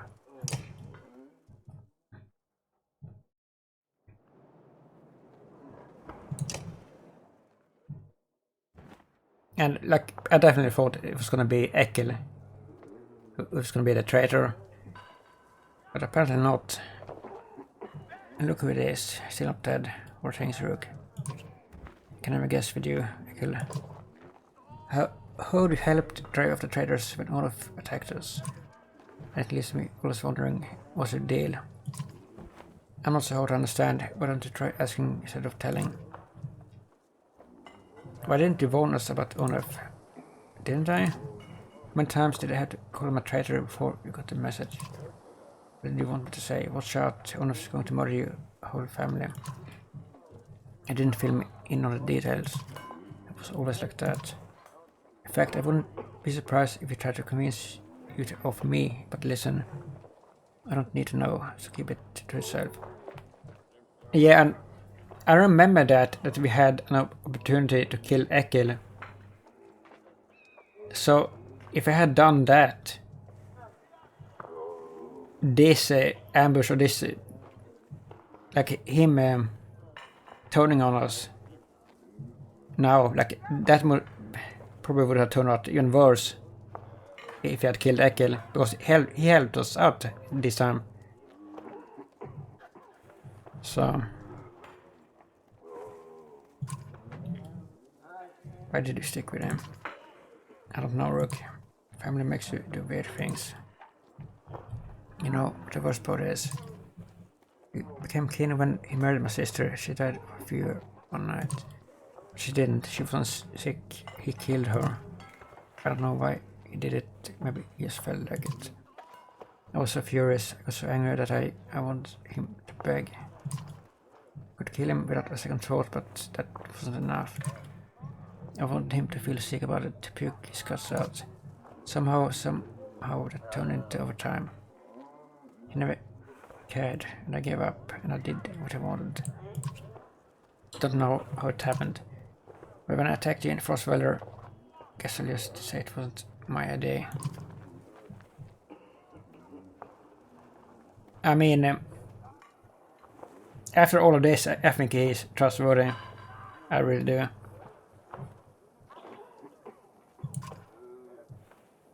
I had no plans to go anywhere. So we're going to let me walk around with my own axe and everything.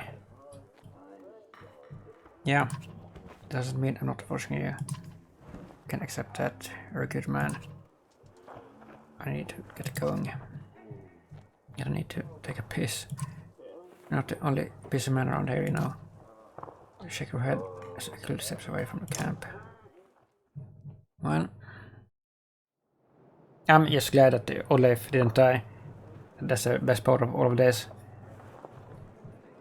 And the let, of course.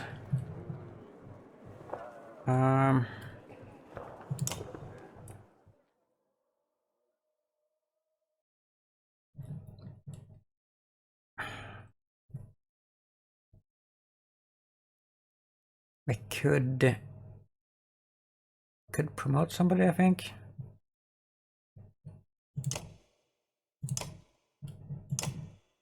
Yeah.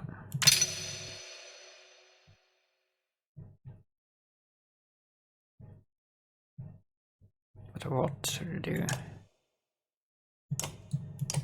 Like, how do you upgrade this?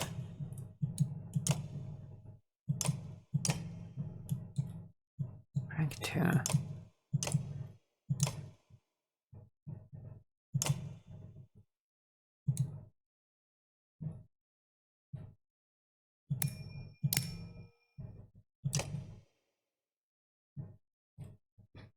Rank 4 hunter.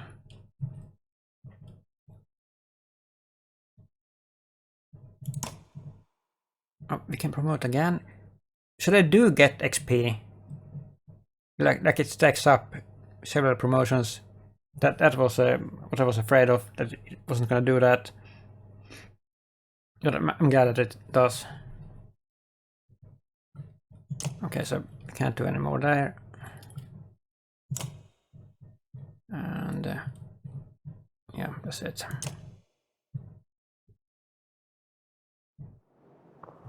Let's rest one day.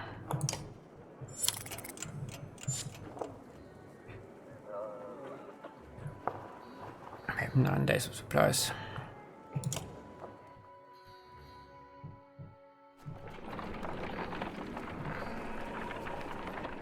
Not good.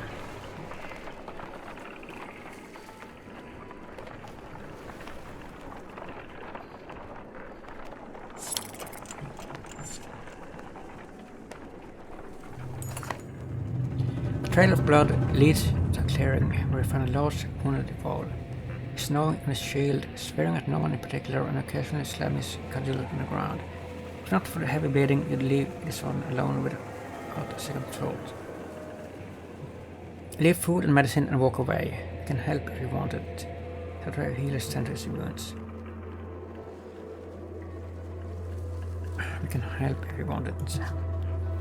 In a hot bit, the wall is on his feet, swinging his massive weapon. We jump clear as a cudgel smashes through the trunk of a tree. The party scares to avoid the full timber. Once we recover, the wall is long gone, leaving only another trail of blood which we decided against following this time.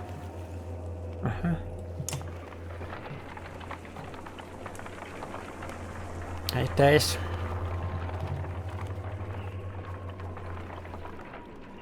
Not good. 7. Royal declined.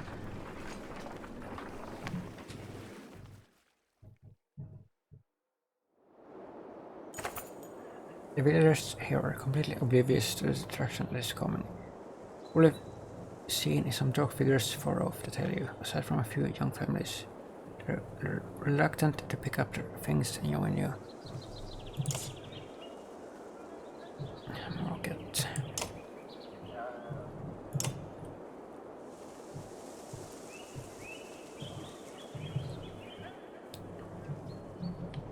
We wasted all the renown on this, on the promotion. Should not have done that. That was stupid. That was really stupid. Well, I think we're gonna stall now.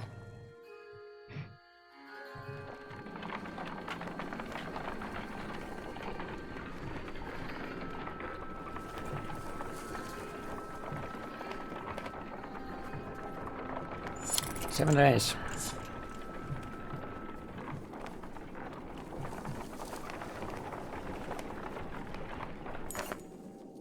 A woman's stifled screams failed to overly concern anyone. It was only a matter of time before the expected mother gave birth.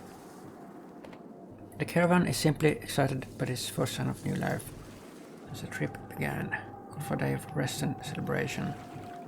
Congratulate new parents privately for the family explorations as gifts.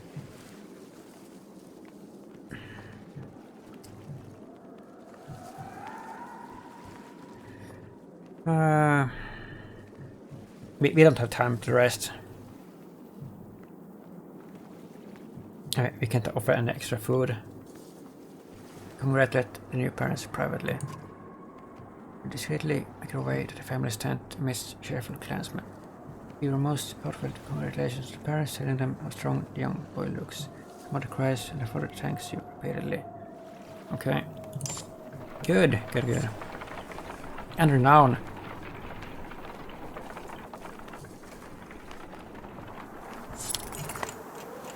I noticed most of the wall pacing for sleep. The brief conversations with each other and other classmen grow shorter and sharper. Go away roars one wall, with a young girl asking him too many questions. All the classmen stop and stare. Break attention by making a joke. I'm impressed you kept it together this long. Send the wall ahead the caravan to put some space between you. Break attention by making a joke. I think you just ruined a dream of marrying a wild boy. Say, timing your smile is right. The ant grins and throws back his head, booming laughter. Revolve down in the mud and the caravan feels a bit uplifted for it.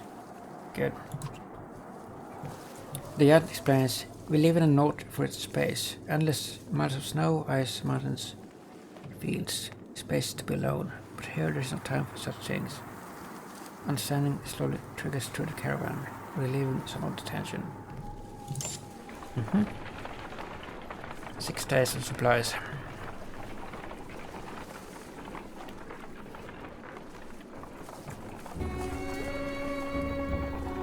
And another godstone. With some positivity, I hope.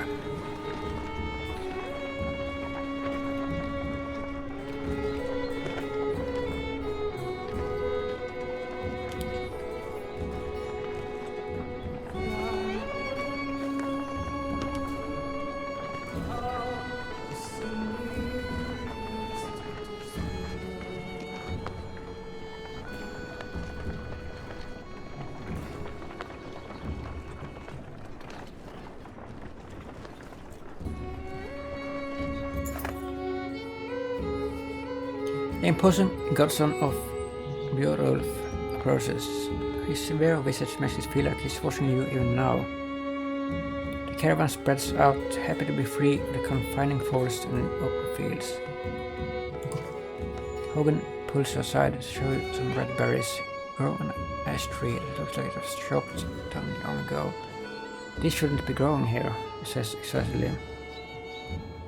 I haven't seen these in a long time. He and Morgan busily go about collecting the berries.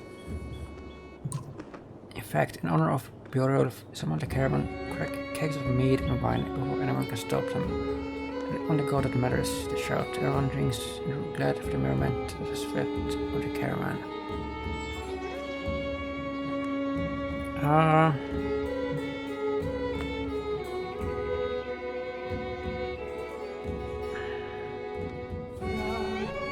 Inspect the godstone. We look up at the godstone.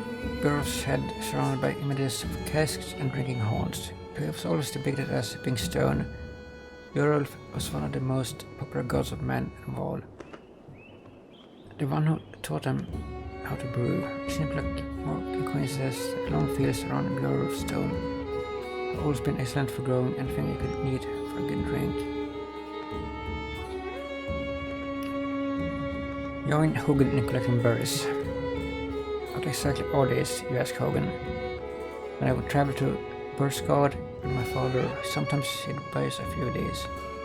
Hogan replies, it couldn't be luckier to find. See for yourself, you try one and you feel energy return to your tired limbs. But taking a few more would be a wasted opportunity, you figure. As the hour becomes late, the caravan is eventually ready to get back on the road. Today, Bjorulf's stone is one of the few memories that hasn't been tarnished with the spectre of bad fortune. You think to yourself. Gained item, Hazelberry.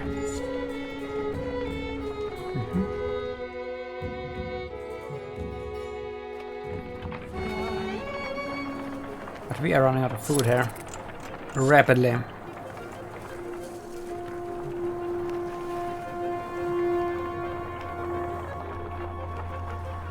Very, very rapidly.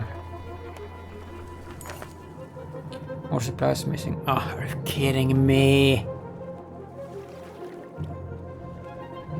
The woman by a wagon says to you, and look, tracks. Right here, they look like children's footprints. My husband and I followed them into the wilderness ways. Meet up with some old dog tracks, to know how many.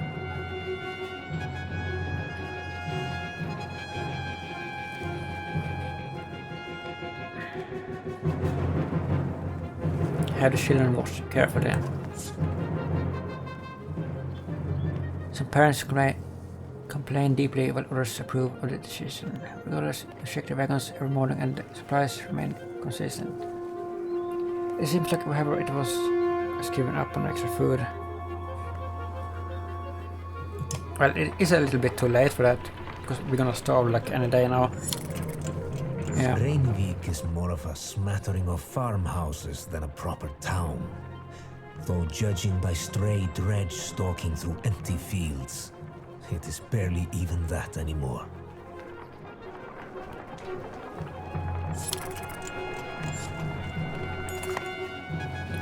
Reinvik comes and goes as a long series of farmhouses, abandoned and crawling dredge. Farmers probably already fed to birds going.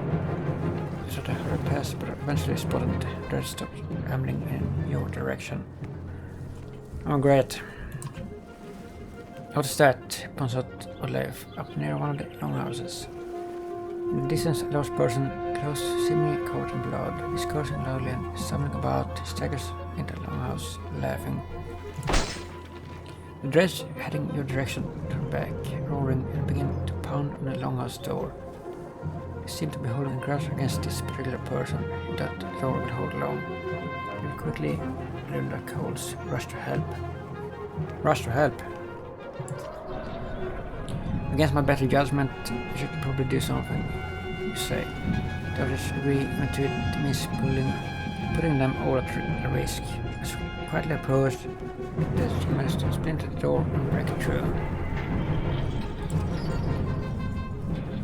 What? Are you kidding me? Olof! For real?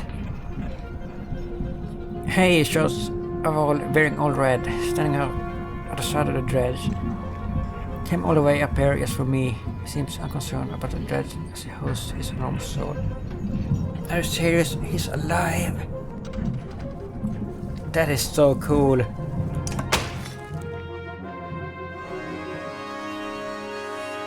No, what? Sigbjörn? What?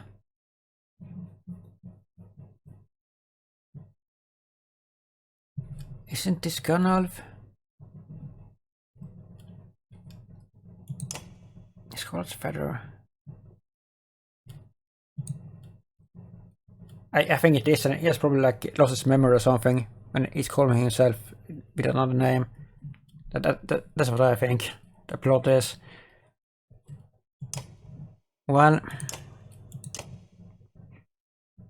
+2 move, -1 aggro.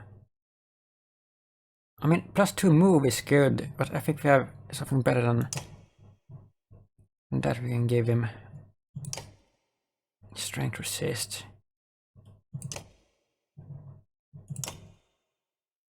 Yeah, that's better.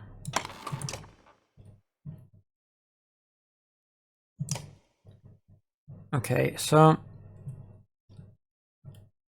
what are we gonna use here? Rook, Hogan, Mogan, Iver, and Chrome.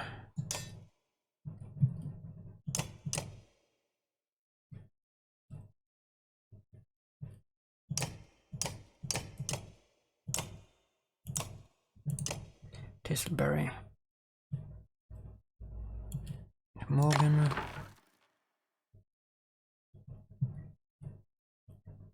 What are you using? Are you using that? Give that to Björknarun to Hogan. And Rook can use something better.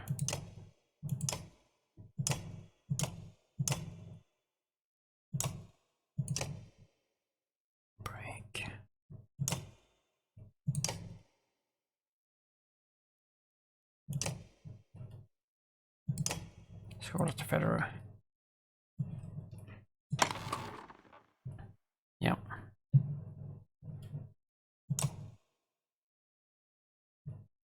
This is gonna be interesting.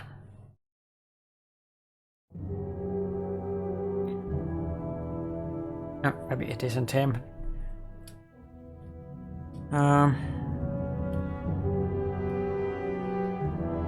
These are some strong enemies.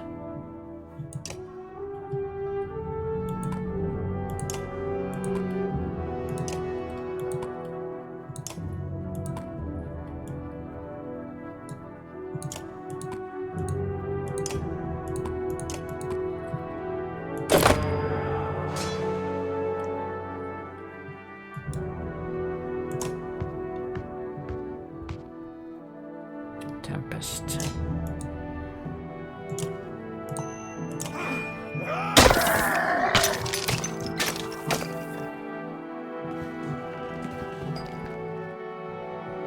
Hold on it. Why did it all take damage there? Like armor damage. Like, does that always happen? When they stand next to each other? Huh.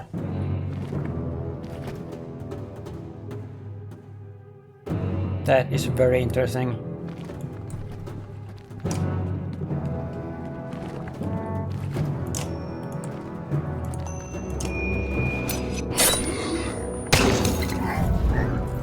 Look at that.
Nice.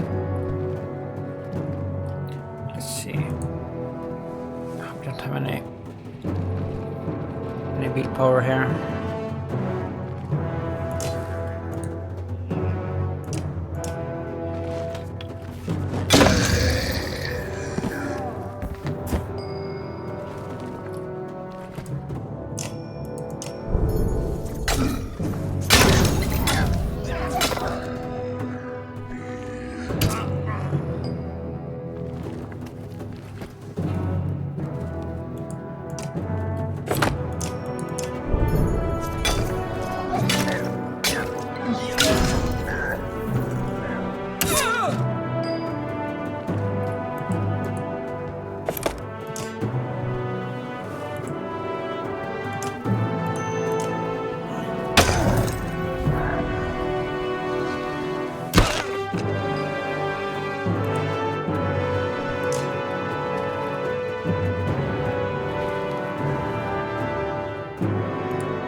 power and more prey.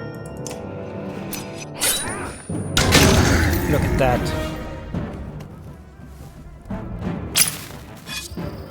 Too late for that, my friend.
Of course.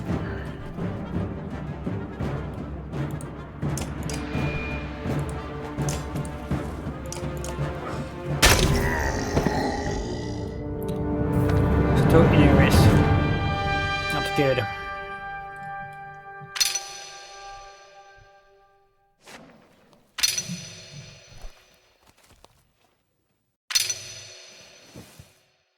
Yeah, I wonder if that is Olof.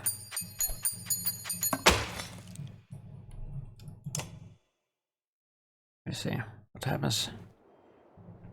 Sigbjörn, welcome to my mead house. Sigbjörn's house of mead. I wasn't expecting a wall this far south or this drunk. I can see that. There are people huddled in the corners of the mead hall looking on with uneasiness. Who are all these? Who are you people? I don't know the friends who made this place. It's not really mine. You lured Reg back to a room full of unarmed people. What is wrong with you? Come on, I said everyone in here. They shared some fine drink. The best drink. Wait, I was saving your ass. Remember that part? If you knew you'd come up here, you could have told me. What do we do with this guy? So I suppose he's just a lookalike. He's not Olof, sadly.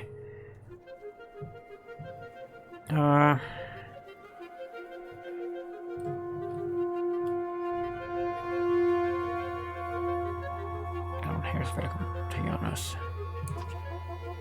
Townspeople share a huge stack of barrels filled with quality mead and help you haul them back to the caravan. I miss this place, good memories. So will Jonas with some help, you gather up the cask of meat and head back to the caravan. Sigbjörn and others arrives in tow. The caravan gives the busters all lost blood, set out the first call. Well, we still only have 4 days of supplies. Despite of that.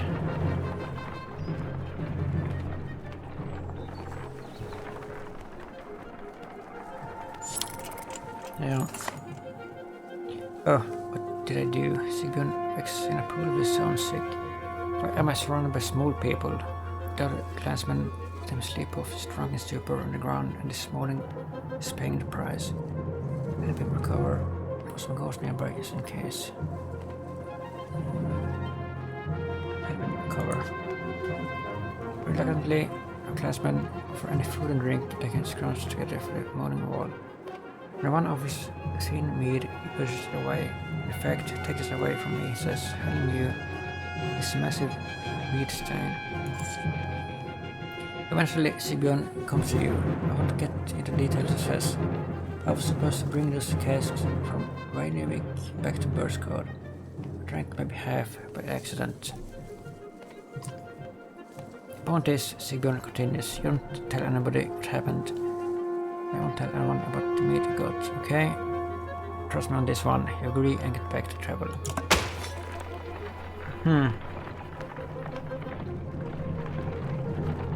item for that. We're gonna starve very, very soon.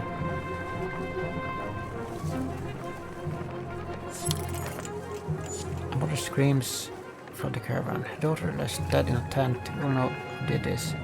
She spits directly at the woman she's coughing with previously. Mother were married in these times. Something must be done. The accused woman remains silent.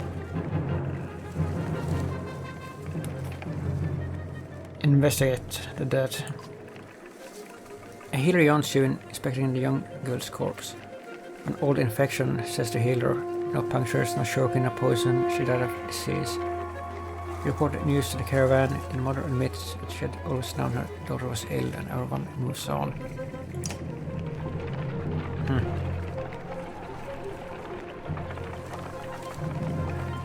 2 days left of supplies.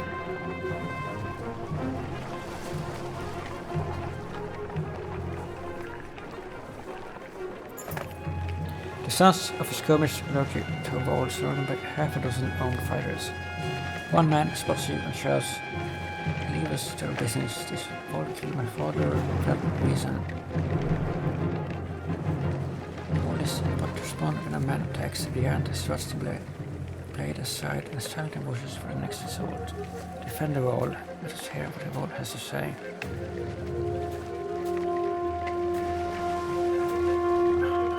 Let us hear it.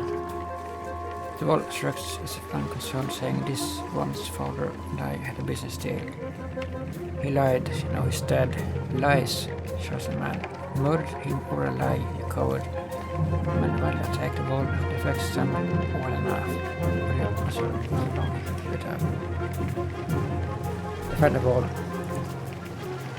Either you say, "We could use an wall with a good sword arm, couldn't we?" "Yes, we could." He nods, readying his weapon. The men immediately back off. The prospect of fighting the entire army is suddenly unappealing. They watch from a distance, shouting obscenities and suffering abundant injustice. The Voltors told you didn't need help, but if I'm going to travel, it may as well be in the company of other world. Force in line with others and you return to travel. Nice. As we pass steep cliffs, the sprawl of Boersgard comes into view. A city of contrasting rich and poor, opportunity and gamble.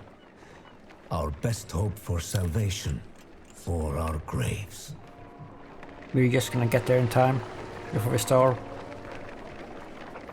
Wow. Chapter 7. Slayer and the Slain.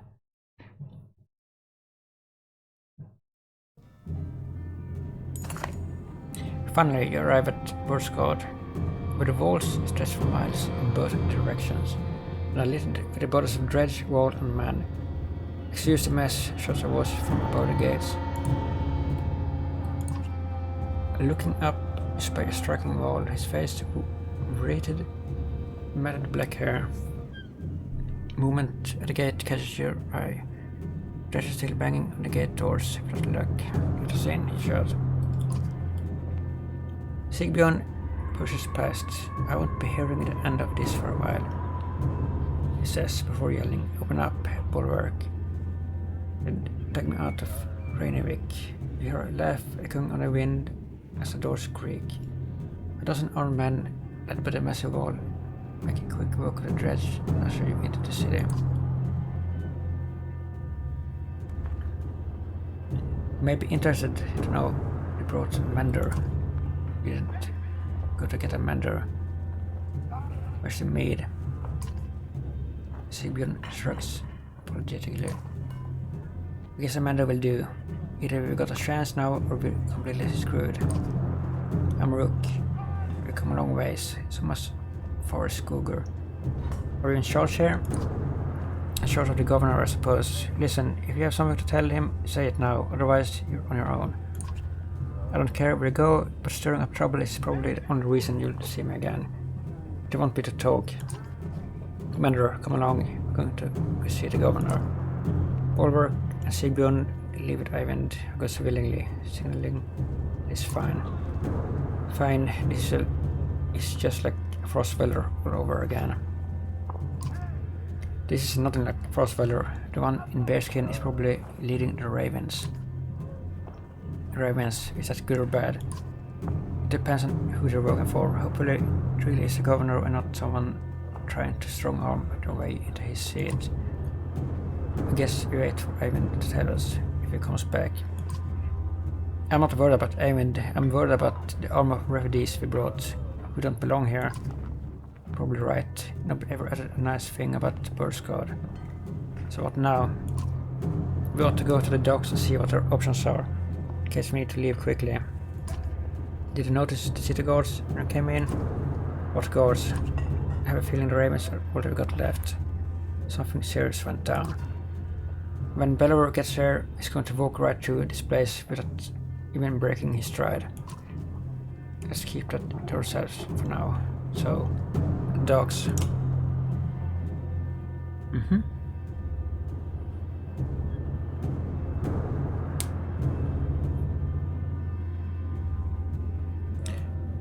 Map, dogs, market.